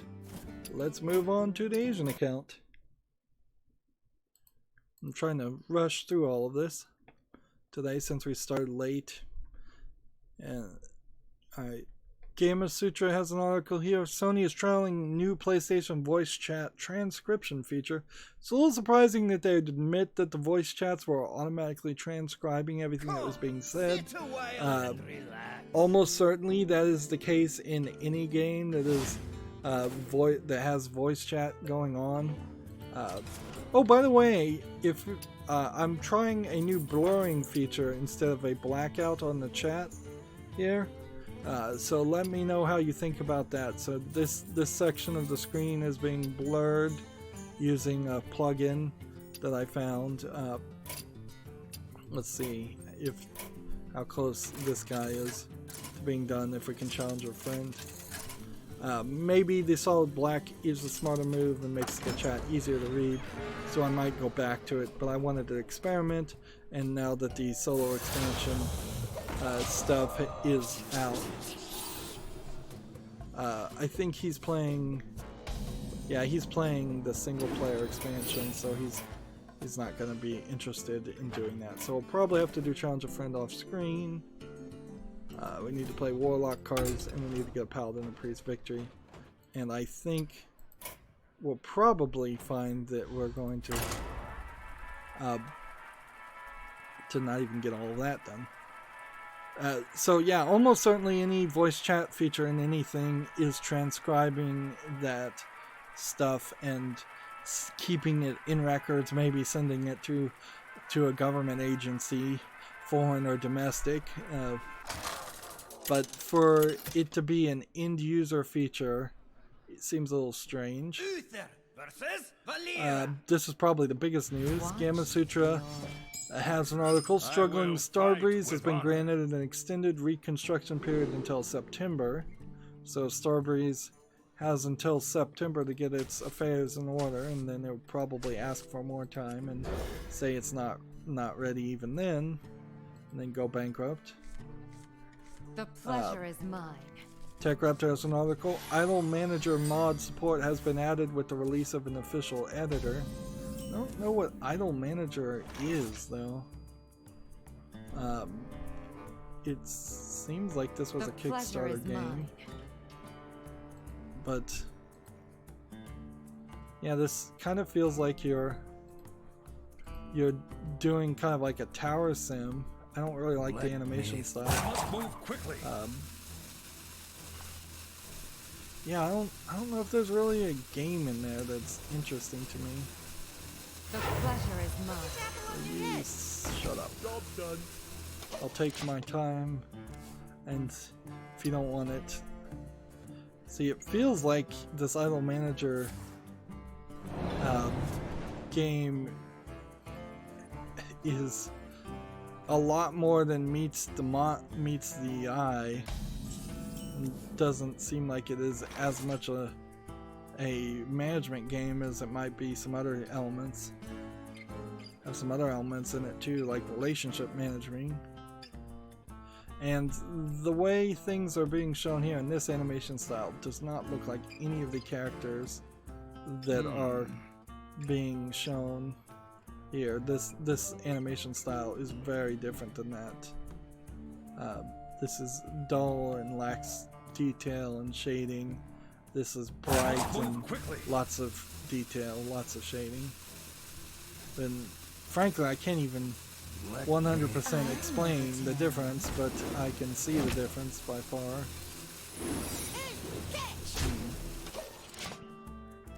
I might be interested to hear more about Idle Manager when it comes out, though. So, but yeah, it'd have to come out to Steam, and then I'd have to put it on the follow list. Gametsu has an article. The SNK 40th Anniversary Collection is now available for PC. So it has a Steam page, which, okay. I believe this is something we've been kind of looking at, or looking forward to see if it's in the right category as far as the types of games I might want to cover.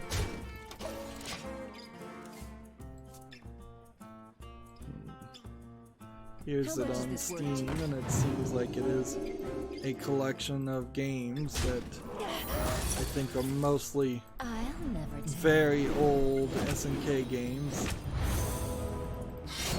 So if I go through it twice, it seems like they're not really that interesting.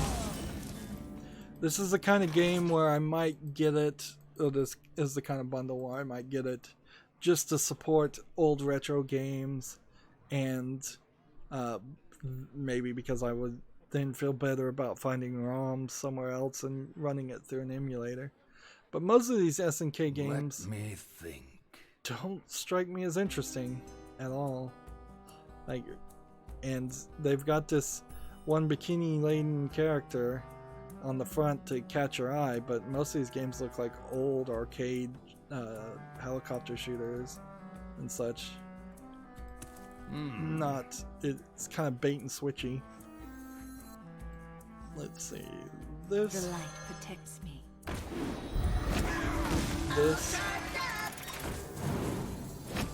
This. Converting stored energy.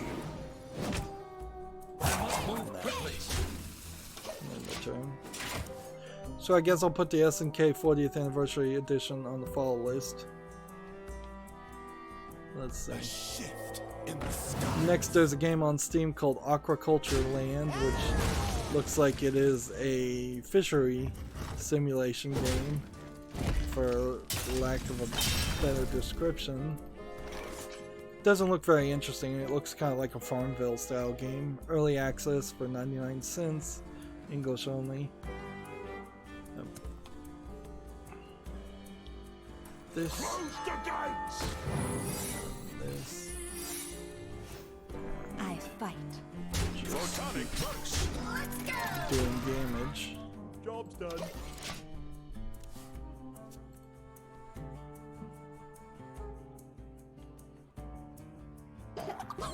Next game we have I on want Steam, you. I need to look at it a little bit because there's some lewd, risque images. Yeah, decent number of these. Sakura MMO3 is out by Winged Cloud. It's tagged simulation, nudity, and visual novel. It's $7.99 discounted. The Sakura bundle of games are not good. It's English and simplified Chinese as the languages.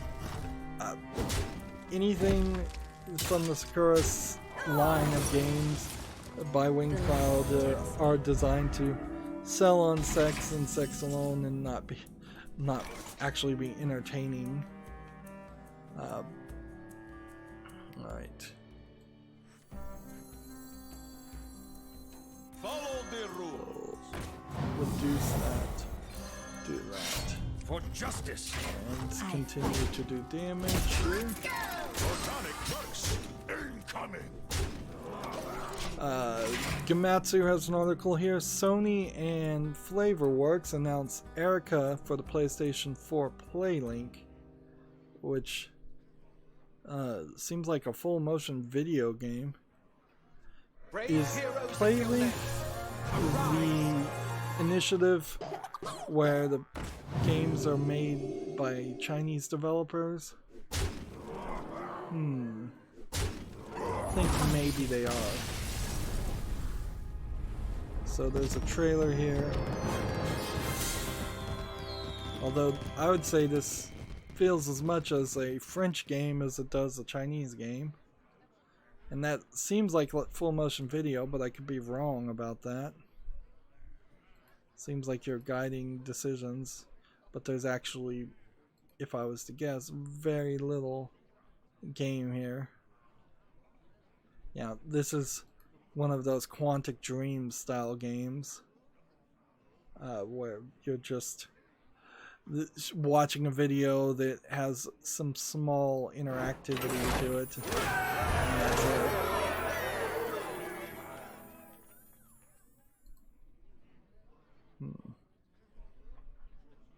Alright, what else did we need to do? Besides challenge a friend, play Warlock class cards? Here, let's challenge a friend and see if he'll accept. Please accept. Thank you. Custom Warlock, play. TechRaptor has an article about that game, Citizens of Space, to make first contact on June 18th. Seems like they have a little bit more information, but not much. Just a screenshot and a few paragraphs. Again, a hype article, though, for the most part. Just wait for it to come out and then see real reviews of people who have actually played the game. Steam has a game here called Drive, which looks visually polished enough to be a good driving game. It's early access, $18.99, English, full audio. Apparently it is also supporting VR but not requiring VR. So if I was going to play a racing game in VR, this by far looks way better. So I'll put this on the follow list. Let's do this. I have like no Warlock cards. I'm supposed to be playing Warlock cards and my Warlock deck doesn't have any Warlock cards. Big Fish Games put out Grim Tales: The Vengeance Collector's Editions for $12.99? No, $11.99, $11.69. Hidden object game, of course. Seems like the price that Big Fish Games is selecting are going down. Maybe they'll eventually get down to $5.99 for a hidden object game, which would be in line with what I suspect should be the right price for hidden object games. But right now, that's not something that's not happening. And even at $5.99, even at $1.99 for a hidden object game, I still wouldn't really play them. Let's see, deal 2 damage. Do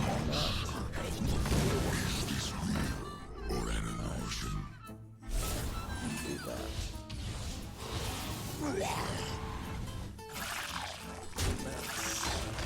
That. And that. Next we have a game on Steam called Night Lights, which seems like it might be a light puzzle platforming game. Seems like you're manipulating lights, but you're also moving. And I watched this video, but I didn't really get an idea of how that... Like, this video's not really showing any gameplay.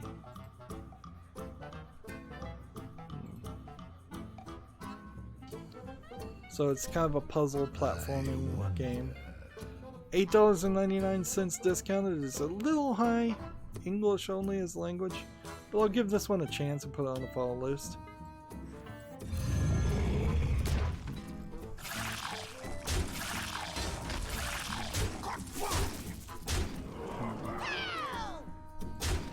You know, it would be nice on Hearthstone, and it's kind of crazy they never have done this. Why not just a squelch option by default? Like, why can't I just automatically squelch all comments? Let's see. Like, I literally can't do anything, so I'm just gonna win here. I can't even play this Warlock card that I wanted to play.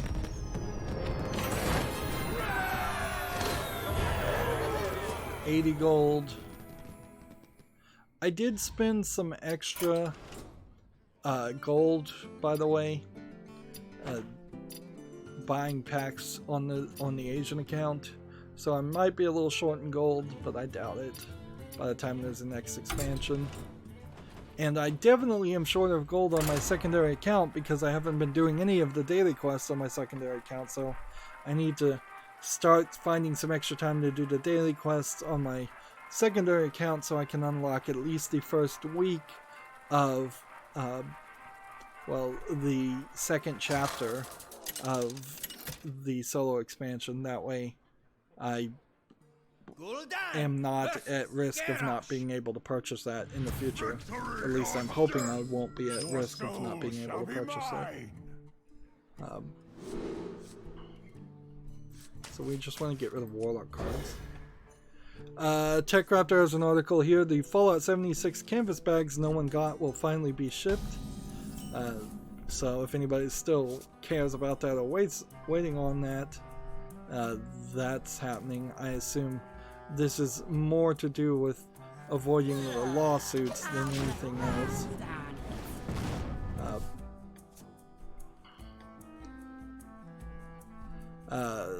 Gamatsu has an article. Grand Blue Fantasy Versus will be published by Xseed Games in North America. Be playable at E3. I've heard of the Grand Blue Fantasy game, but it's a fighting game apparently. I would have thought it was an RPG. There's just so many JRPGs out there. So maybe I should do some more research. Now I could be playing this way better, certainly, but I just want to play all the Warlock cards.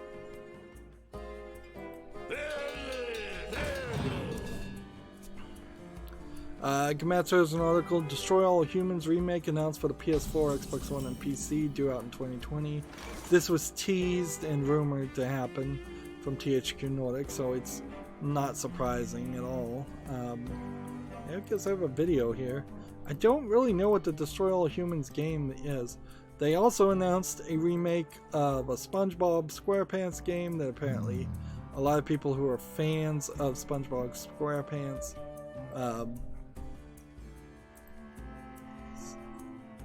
are super excited about that. I don't know if that's a reasonable amount of excitement or not.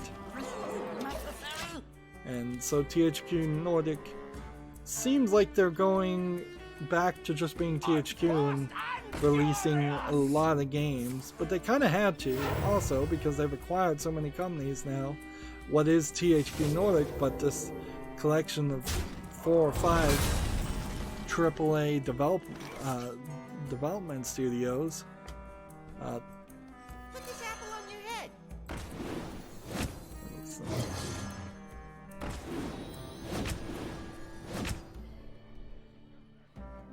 So As you command. Job's done. just keep on playing, keep on winning.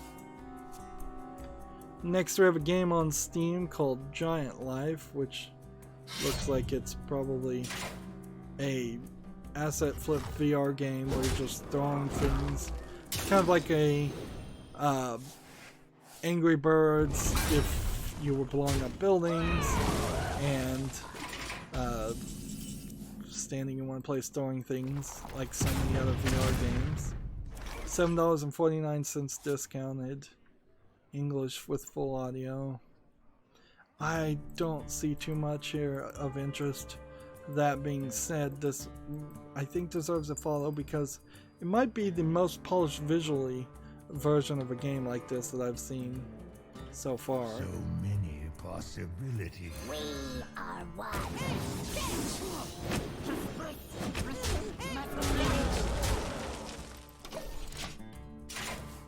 So if it wasn't a VR game, though, it certainly wouldn't be even deserving a follow. So it probably doesn't deserve a follow even now. Next we have a game on Steam called Return to Cube Planet, which is clearly just an asset flip Roblox clone. We've seen so many of these. Although usually they're not going with the sci-fi space aspect. 59 cents discounted. English only.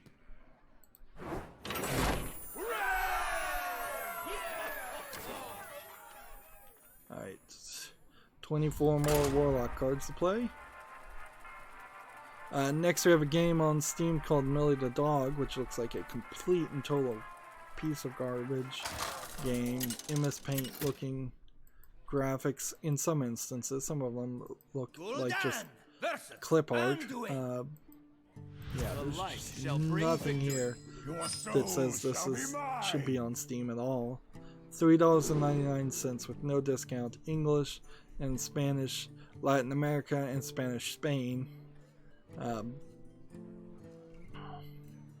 So yeah, I guess maybe that's why there's so many games that are labeled Spanish Spain, is because Spanish Latin America doesn't make a lot of sense when you're thinking Spanish Mexican or Spanish Mexico.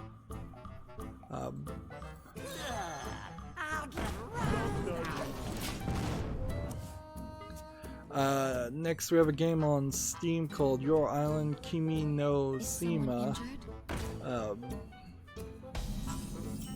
Let's see. This is... Does that say anonymous? No.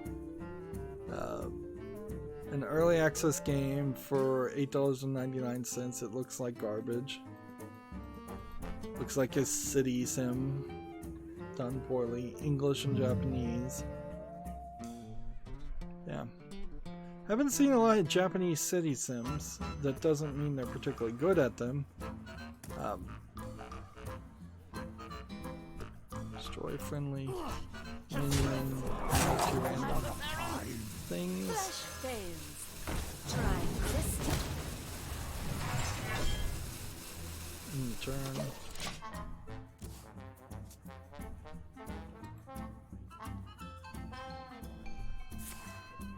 Next, we have a game on Steam called Secret of Adventure, which I don't even know why I'm bothering showing this game. It's clearly a low-effort platforming game. 59 cents discounted English. I guess we're going the extra mile to show the garbage that's on release on a weekly basis.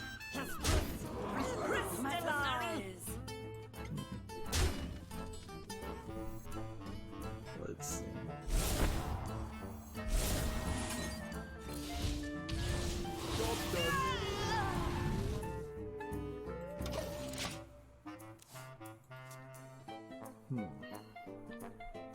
Next, we have a game on Steam called Gregor Hill's Haunted Hospital, which looks like a dark screenshot RPG maker style game. There's definitely nothing here visually of any interest. I'm making these snap judgments pretty easily. 59 cents discounted English. Achievement game with 10 achievements, probably. Alright. And this.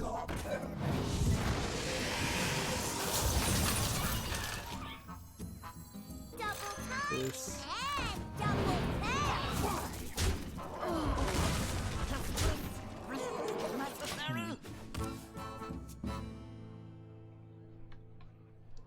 Next, we have a game on Steam called Drowning Cross, which looks like a point-and-click adventure, but super low resolution. It's tagged sexual content, free to play. A free-to-play point-and-click adventure is not something you see too often. Free with no in-app purchases, English and German. I guess I'll give this a chance and put it on the follow list, but almost certainly there's kind of no reason to ever cover or play a point-and-click adventure game that's free. If this looks like something you want to play, just play it. I bet it's extremely short if it's going for that price, considering how short and overpriced other games can be. The light protects me. No breaks.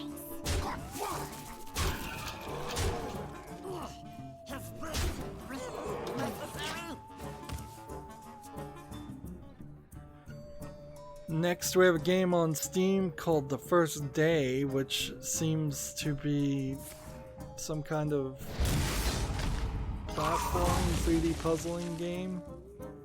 Seems kind of like Portal, except for you're balancing things. It's not VR.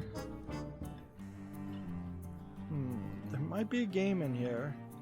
Although I kind of hate the neon purple and green.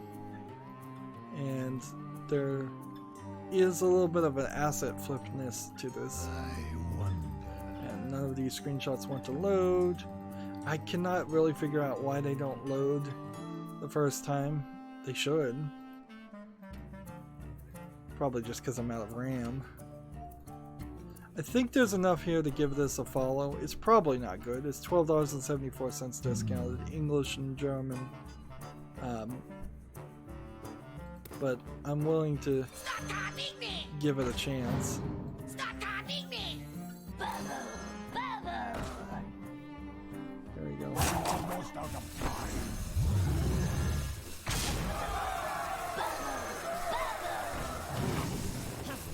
I fight.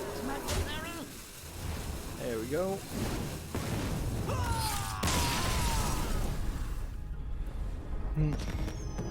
I have to say, I'm also doing pretty good right now. I'm not paying very much attention at all to the gameplay. But I am at a low ranked level too, so anything I do would probably be alright. Next we have a game called The Hand of Glory, although A Hand of Glory is Gul'dan versus something else, not a cross. The It's like a thieves' hand cut off and dipped in wax and turned into a candle or something like that. So it was like a medieval torture or punishment type thing.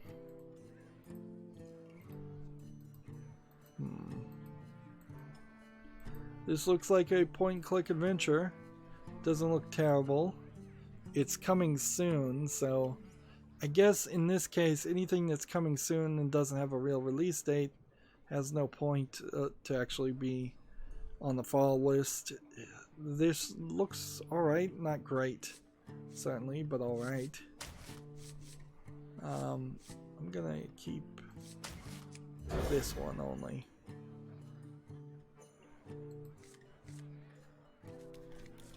Now,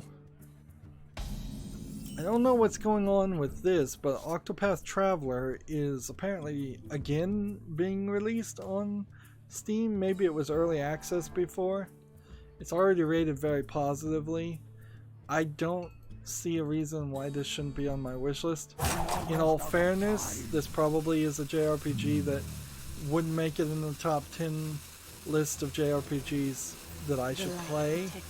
But if someone was to gift it to me, I would not really have no problem playing it. It is $59.99, so that price tag, even when it's on the wish list, is going to be a premium that would scare away me from actually spending that money on that kind of content.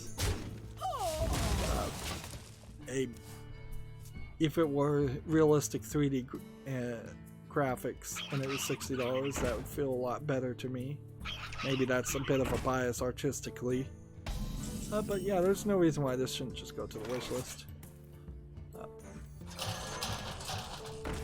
And I can see the end of the road, which is good as far as the news, but I've really had to struggle to get to it.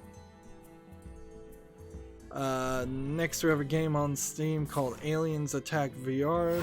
A standard stand in one place and shoot as the aliens seem to be coming towards you and all around you, which would probably make you very dizzy and upset pretty quickly. I'll give this one a follow. It's a free-to-play game in VR, so actually I don't know if I should put that on the follow list if it's free to play. If you have a VR headset, try Aliens Attack VR. You'll probably get dizzy and not like it, and then give it a review and tell people that it's probably redundant, short, and uninteresting, which is, I suspect, several of the ways you would describe it. Right. This and that.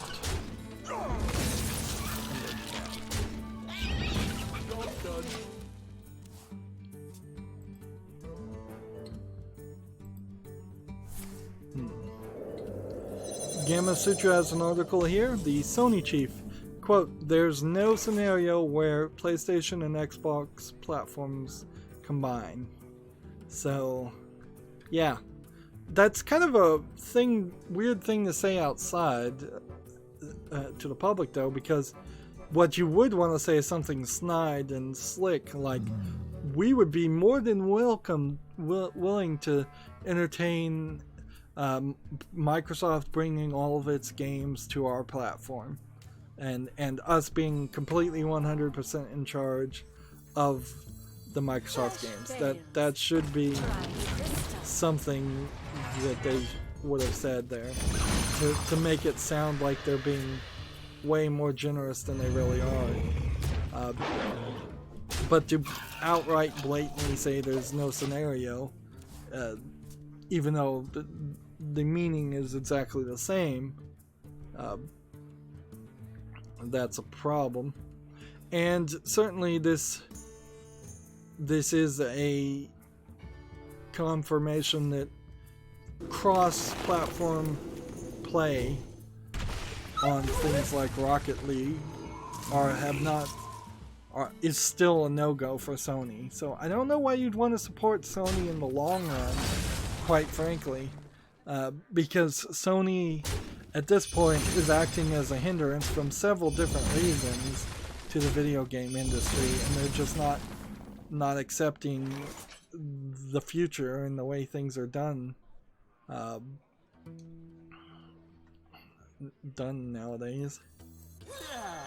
I'll get right on it. Draw another card. Put this apple on your head.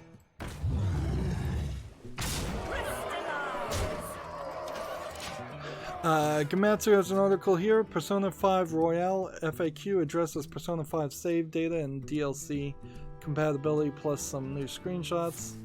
So, does save data from Persona 5 carry on to Persona 5 Royale? It is a rebirth with numerous new elements such as characters and elements, so the answer to that is no. It will carry over save data for things such as stats, and the Persona Compendium is not possible. Alright.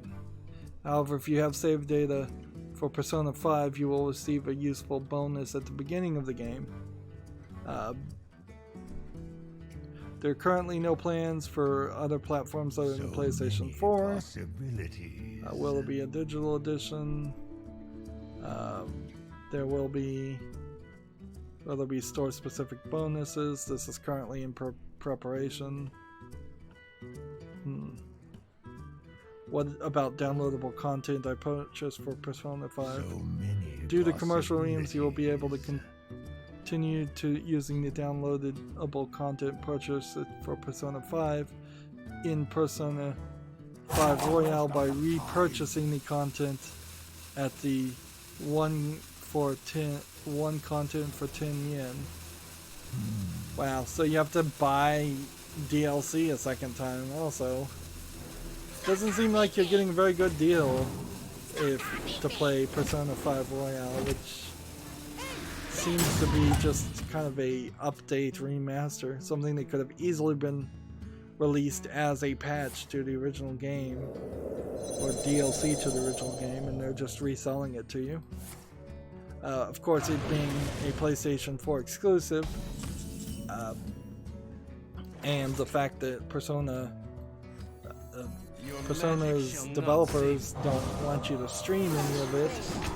It's a game series that I'm never going to get around to really covering, unfortunately, because I kind of would like to play the Persona series at some point and cover it. It's just not looking like it's ever going to happen. Next we have a game on Steam called Captain Starshot, which looks like a top-down twin-stick shooter game. Little boss fight being shown here. Let's see. Seems like there's some flying around in space elements too. Probably being too generous. This is early access and free, in English only. I was gonna put this on the fall list. I guess if it's early access and free though, just go check it out. I don't see a reason to cover this game any more than that. Like Captain Starshot, if it looks interesting, check it out. Maybe you wait till it comes out till early access, and then maybe it would be a little bit better. But I imagine it won't be that much better, and it will probably always be free. Gamatsu has an article, Lost Worlds Beyond the Page launches in December, adds a Switch version.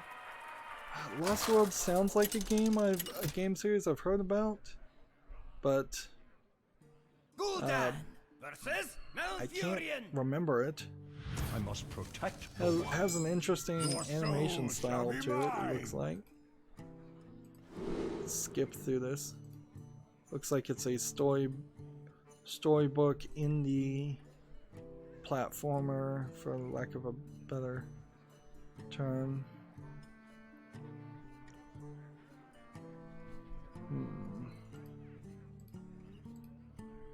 Well, this looks interesting. I'm gonna see if I can look up if there's a game called Lost... Oh, it's not Lost Worlds, it's Lost Words. beyond the page. Yeah, I've never heard of this game. It looks interesting, but it's not out yet, so I guess we'll get around to covering it when it does come out.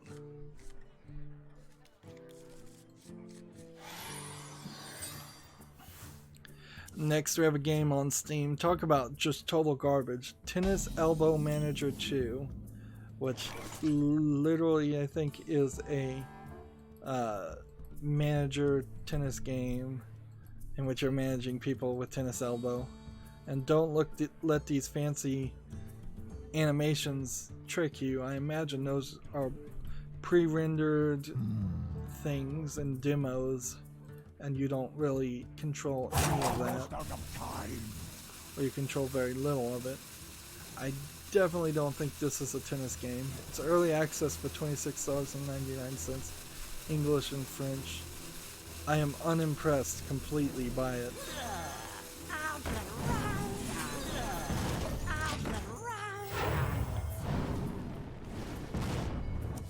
So, unless I'm just totally wrong and Tennis Elbow Manager really is a tennis game, somebody would have to tell me, quite frankly. Somebody would have to review that game to convince me it's anything other than a joke management sim.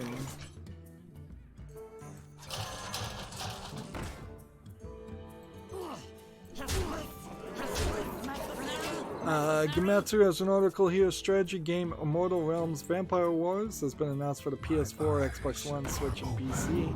It's due out in September, Q1 of 22 for PC. Maybe an interesting game. Is there a trailer here to look at? Maybe not. I don't get why you announce your game right before E3 happens, though. Unless you just want it to be forgotten about. Like, why not release it a week after E3 happens when the hype is starting to die down? Because it's just going to be lost in the noise. And yeah, that trailer did not show me anything about the game. Let's see. Destroy a friendly minion. I should have attacked first, actually. Discard that.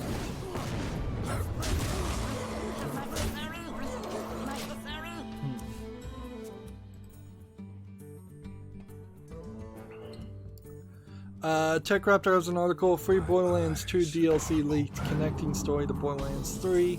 My question here is this really out and confirmed, and will this actually let you play as the characters from Borderlands 1 and Borderlands 2?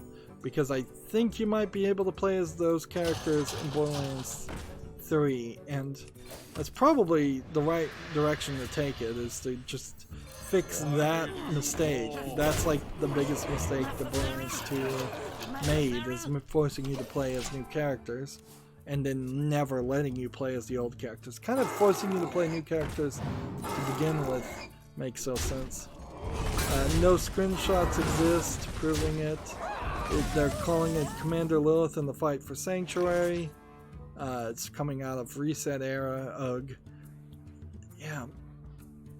The information I want to know is this going to just be another scenario where you're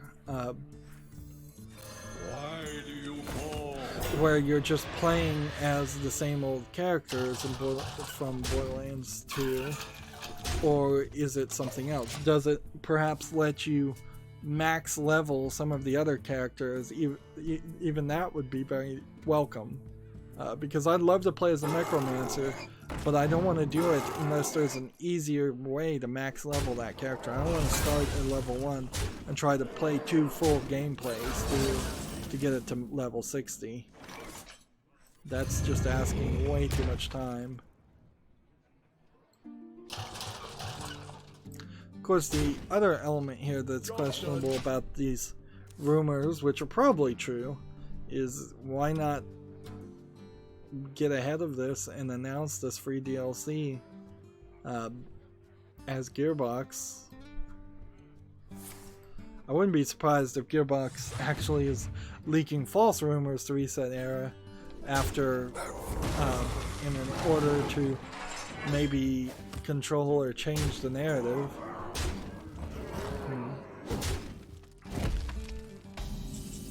Well, it seems like I'm actually going to lose here. This.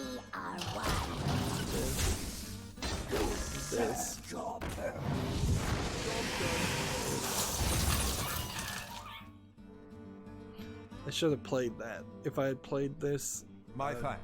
wouldn't have lost, but I don't really need to win. It'd be nice if I had kept the win streak.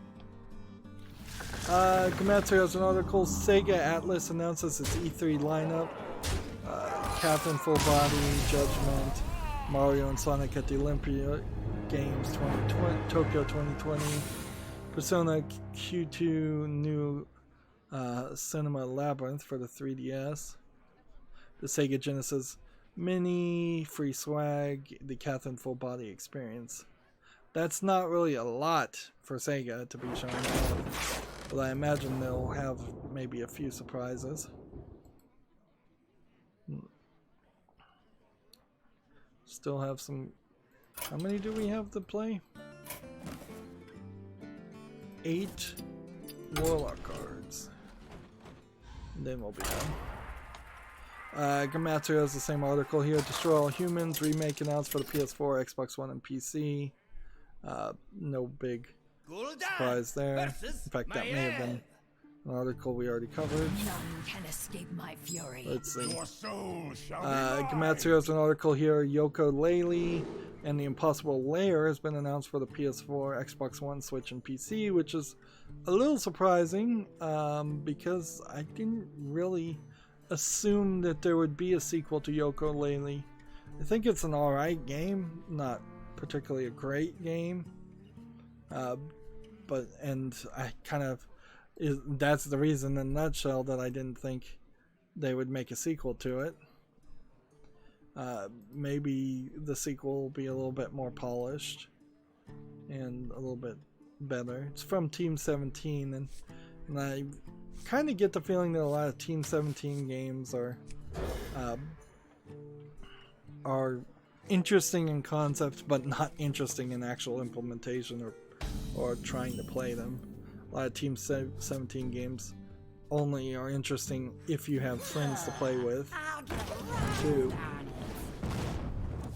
Next we have a game on Steam called Waveform Wipeout, which seems like it's a music writing rhythm game. This seems like there's just too much going on the screen, quite frankly. And not just for me, who has no rhythm. Almost certainly I couldn't play this game, and so it's out. But I don't think there's enough here. It seems like you're surfing audio waves, and I don't think that's gonna work. Early access for $7.99. almost out of time. Why do you So Waveform Wipeout not making it to the fall list. TechRaptor has an article. Darksiders Genesis officially announced, developed under Airship Syndicate. I've never heard of this developer, Airship Syndicate. It's starring the Fourth Horseman, who I assume was supposed to be Pestilence, wasn't it?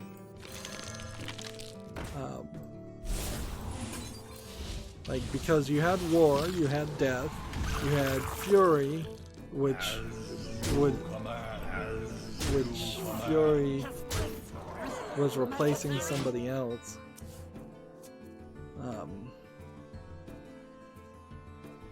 It's a spin-off and not a mainline game.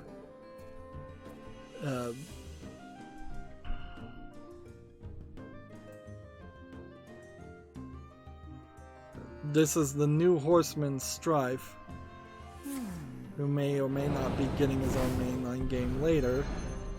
There's no release or window or pre-order information available. Alright, so here's Strife. Strife in particular looks more like a robot than the characters we had seen in the previous Darksiders games.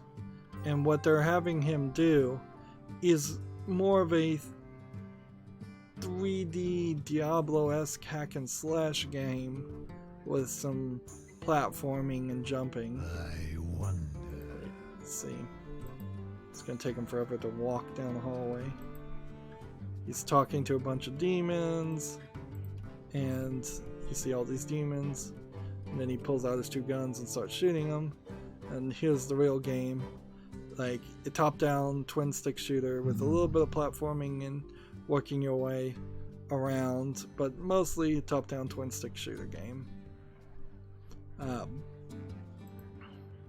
And see, this is kind of the weirdness in general of the Darksiders series, because you are kind of constantly, well, the developers are kind of constantly trying to do something different with the series, so there's no consistency with the series at all. So yeah, the first game is a Legend of Zelda action-adventure game. The second game is more of an RPG game. The third game is a Dark Souls-esque game, although the patch has kind of taken a lot of that out and made it more like the first game. So the fourth game in the mainline series, ideally and hopefully, would be like the first game in the Darksiders series, but so much time has happened and so many missteps happen. It seems like every game has at least a few missteps, major missteps in the way it's developed, because it feels like the developers are ADD, frankly, that they're not interested in committing to a trilogy of games that play very similar. Imagine if Halo 2 was completely different than Halo 1. Would the Halo series be as successful? Probably not. Moving on, TechRaptor has an article. Gung Ho, I think that's Gung Ho Entertainment, promises more Grenadia HD collection information. Grenadia, or Grandia, seems like it's an old game series of old JRPGs, and it seems like there's maybe some historical reason to play the remastered versions of them. Although, frankly, that art doesn't look majorly remastered. It looks like they've just slightly polished what would have been a PlayStation 1, PlayStation 2 game to make it not look terrible. That being said, though, Grandia collection probably would go on the fall list and then very quickly make it to the wish list as just one more of the JRPGs of note. Next we have a game on Steam called Journey of Haha, which sounds like it's a half comedy, half adventure game. It seems to be mostly a box pushing game, though. Watch your back. And Your soul shall be I'm mine. still kind of looking for box pushing games that are good. I'm not sure if I'll ever actually find any that are good, though.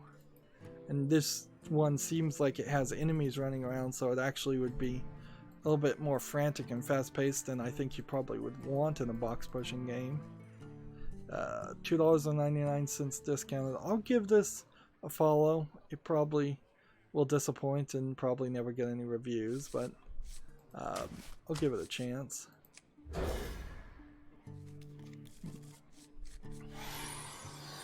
And we're close to the end now.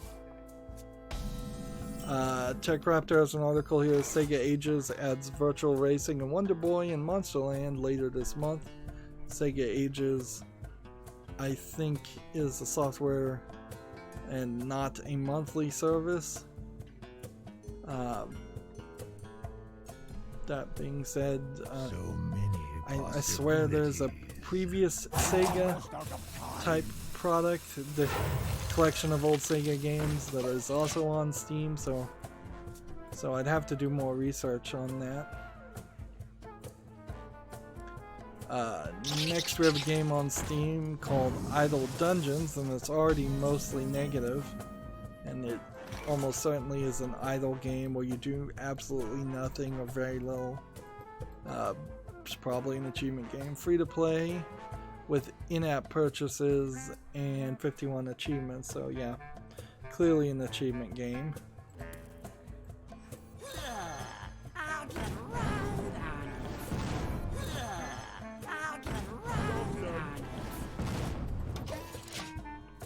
So yeah, Idle Dungeons definitely not making it to the ball list. Next we have a game on Steam called Stunt Kite Party. I definitely feel like today I have just been talking non-stop, trying to rush through the whole thing. And maybe that's good, maybe that's bad, but yeah, feels like I've not even taken a slight second to be quiet or slow or take a breath. Stunt Kite Party does not look like a game of any real interest. The idea of flying a kite, it kind of makes some sense, but almost doesn't make sense when you make a video game out of it. It doesn't seem like that's really what this is either. This is discounted to $8.99 and a bunch of language support. Yeah, I don't think flying a kite in virtual reality makes a lot of sense. It might be an interesting little mini game in something, but seems like what you're doing is you're flying a kite to stop missiles, so you're playing missile defense, or you're shooting aliens. So seems like it's a weird concept for a game in the first place. We already talked about Mahjong Infinite. Gamma Sutra has an article. Get a job. Jeans Incorporated is hiring a principal graphics engineer. That's in Venice, California. Never heard of Jeans Incorporated or Genies Incorporated. So I imagine this is a smaller company, possibly with no games that they've actually released. You know, as an outsider, I don't know how true this is, but as an outsider, I don't see a lot of instances of games companies that are small-time companies being stepping stones to getting jobs at AAA game development companies. I don't really see it work that way. It may work that way, but I'm not sure. So if you were to start working at a small-time video game company that just makes mobile games, you very possibly would only be able to move to other mobile game developers. You may never ever be able to jump to making a AAA game or an indie game. That being said, you might be treated slightly better at some small-time mobile game developer companies. There may be a little bit less crunch. Moving on, Gamma Sutra has an article. Zynga launches Snap Games exclusive Battle Royale game. So, the game Tiny Royale has launched for Snap's social game platform, Snap Games. I assume this is Snapchat games, basically. And I have no clue if kids are still using Snapchat. I wouldn't be surprised if they've long since moved on to something else. I wouldn't be surprised if kids these days jump from social media platform to social media platform on almost a biannually basis. Like twice a year. Next story we have from Gamatsu. Dragonstar Varner is coming to PC this summer, which looks like another JRPG. published by Idea Factory. This guy's toast. The PlayStation 4 of Dragon's Sword of Honor is out June 11th in North America and June 14th in Europe. I kind of feel like this game came out way earlier in Japan, and that we're getting a release of a very old game, but maybe not. Could be that it's just not as much of a focus or as much of a polished game. Stop copying me! Job's done.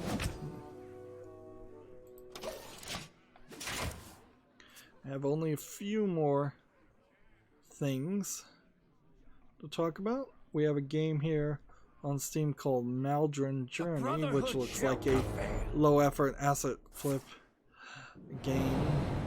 I don't really know what you're even supposed to be doing. It seems like you're flying and bouncing and jumping around some very terribly animated areas.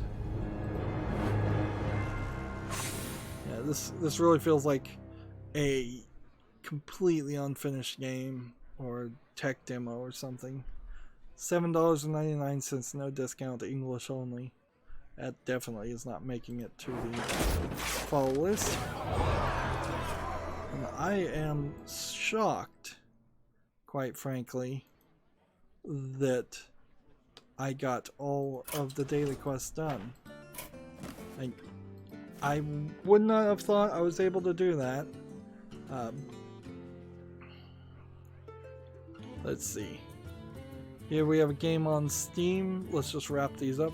Called Countermark Saga Frozen Sword, which looks like RPG Maker style game. Maybe not actually made in RPG Maker, but I see nothing of interest here. English is not supported, $2.79, Chinese only. Alright, so that's not making it to the follow list.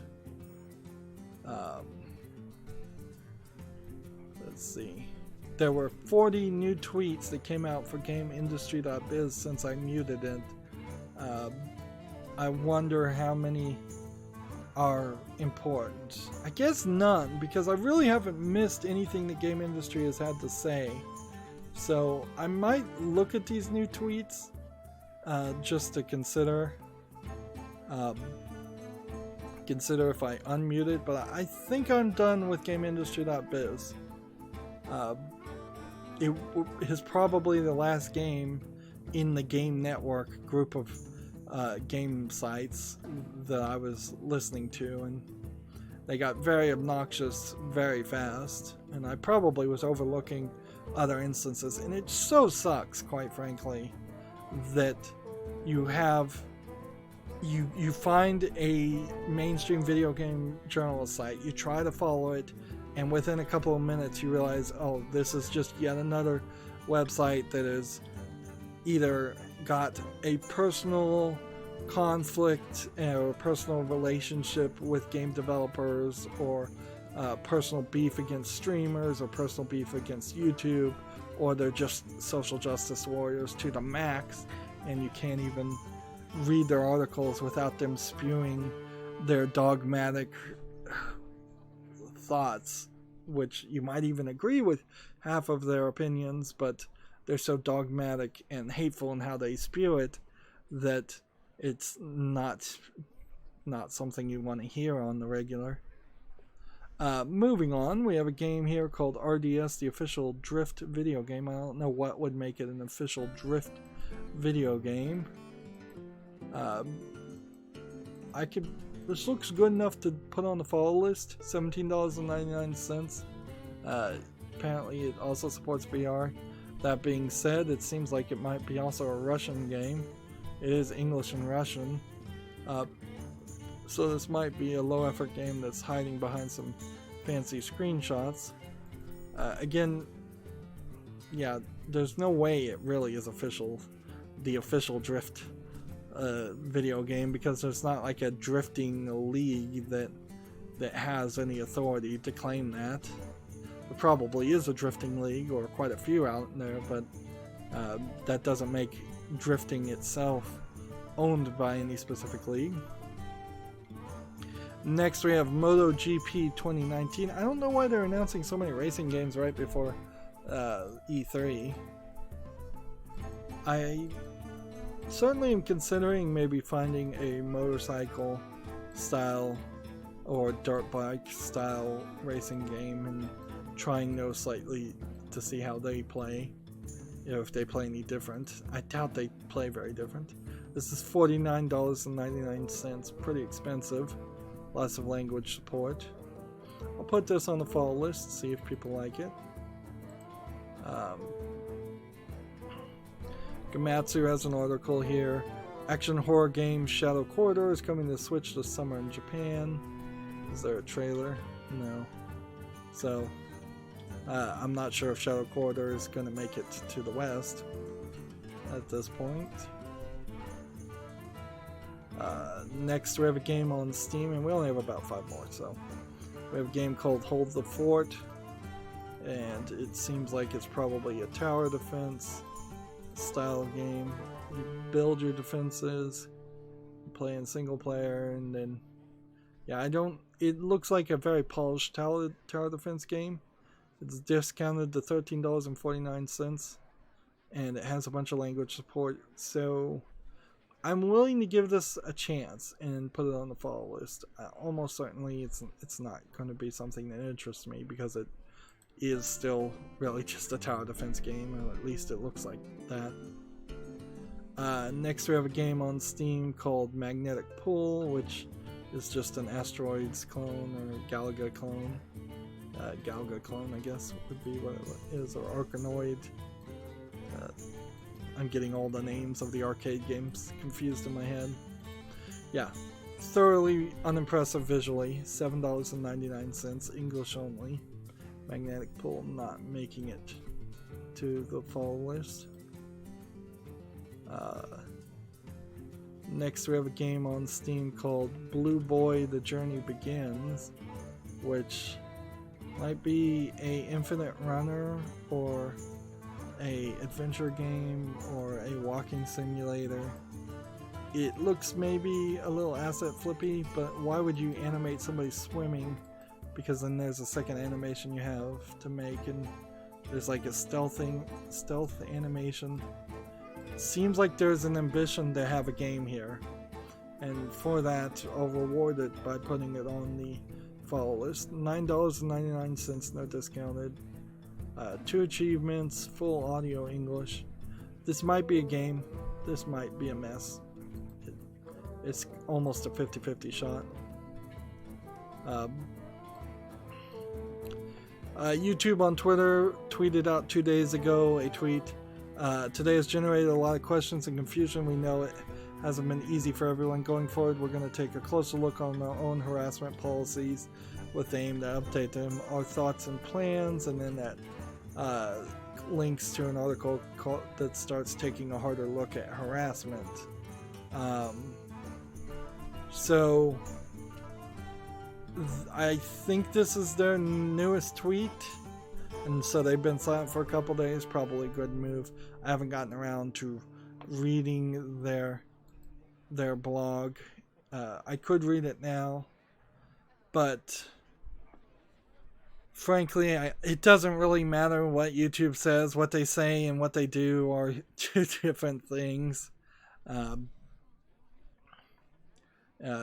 At the end of the day, harassment probably should not be completely disallowed on a service in the face of it stopping free speech.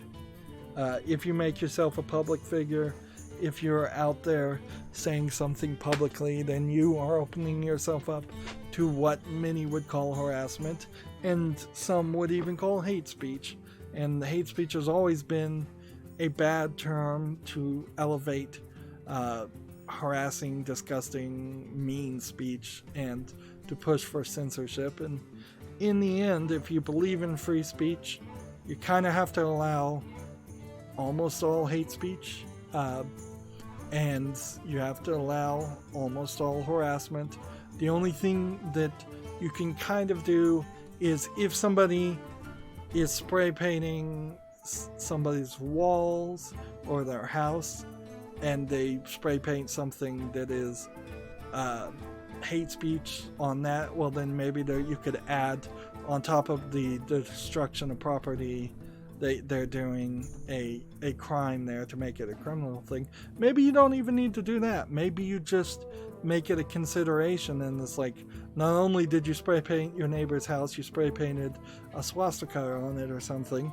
That should just be something that the judge considers themselves in the sentencing phase or in the fining phase.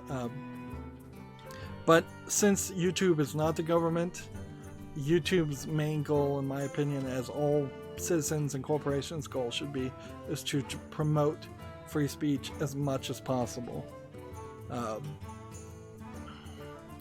And that's certainly a mile away from what they're actually doing. So, yeah. I don't really care what YouTube has to say, because what they, like I said, what they say and what they do changes on a daily basis. It changes on the whims of who's in charge. There's just no consistency. There's no sanity to what they do, because it's just a whole group of random people with random thoughts, and all of them given way too much authority. The one thing Susan Wojcicki could do to improve YouTube, where she's not really doing a lot to improve YouTube, in my opinion, is she could be the cruel dictator that it needs and say, I'm gonna make all the decisions and all the opinions, and then at the very least we can blame everything on Susan Wojcicki, instead of saying, oh, it's somebody internally in YouTube, or it's some algorithm inside YouTube that nobody even knows how it works. In the end, it should still all fall on her shoulders. She clearly does not have as much of a tight rein and control on her employees as needs to happen for a platform like YouTube. Moving on, we have a game on Steam called Dungeon Munchies, which looks like it might be an interesting dungeon crawler combined with food collection game. It's rated positively. It's early access for $12.59. I'm not sure it's really worth that price, and that's discounted. It's English and traditional Chinese, so it might be a Chinese game. But I think there might be something here, although I want to get some more reviews, and I wouldn't be surprised if it turns out that it's a really short experience as far as a game. Way shorter than the price tag would justify. Next we have a game on Steam called World of Dazzum, which I have no idea what this is, but it looks to me to be a troll game. Whatever it is, it's not interesting visually. It looks like total garbage, and all over the place as far as art style. Yeah, this feels like a troll game. $5.39 discount. No, we are not abandonware. Apparently, they had to address that directly. Yeah, this looks like garbage. Whatever it is. Alright, and then that. Let's see. We already talked about Twitch having trouble, and THQ Nordic release of their new games. They said they were going to release 3 new games, or announce 3 new games. Darksiders Genesis was one, Destroy All Humans was one, and the SpongeBob game was one. So I don't think that THQ Nordic has any more games to announce. So that's kind of a thoroughly unimpressive collection of games to announce. It's weird, to say the least. And I just looked at the Humble Bundle, and to the surprise of probably no one, there is no new Humble Bundle. See, apparently there's a leak for Ni no Kuni Wrath of the White Witch remastered, which I guess would be a remastered version of the first game. Maybe it would come out on PC. That would be nice. Then there'd be a lot more reason to buy the second game on Steam. And I'm thinking maybe I do want to play the Atelier RPG series more than some of the other RPG series games. Platinum Games had an interview at the Bit Summit 7 Spirits event. Yeah, I'm just thinking in the back of my mind about playing the Atelier games over maybe Final Fantasy or something else. It might be a nice balance between playing a Neptunia game and Final Fantasy, something in the middle. I'm scrolling down my Twitter feed just to see if there's anything new to cover, and it seems like no, there isn't. So there hasn't been any new news. So we had a late stream today. We started late. We're ending not terribly late. 9 o'clock Central Time, 9:09. We burned through it. We tried out the fuzzy blurred effect as the background of the text. Well, I'd like some feedback on that. It probably didn't work as well as just a black screen in general. And the only reason it needs a blurred effect is because in case somebody types something in the chat offensive, and that doesn't even really happen enough. So I could probably just get rid of the black effect without using the blur effect. Although it's then harder to read the text, so I would need to change the text a little bit. Yep, we got everything done, racing through it. So that's going to be it for this recording. As always, I ask you to like, share, subscribe, comment, and watch every second of my videos. If you want a friend to follow me on any social media sites, there's a whole bunch of links down below in the description box. And if you want to support me even further, there's a link to Patreon, or you can friend me on Steam and gift me a game off my wishlist. Remember, the Steam sale is coming. Thank you for watching. Have a good evening.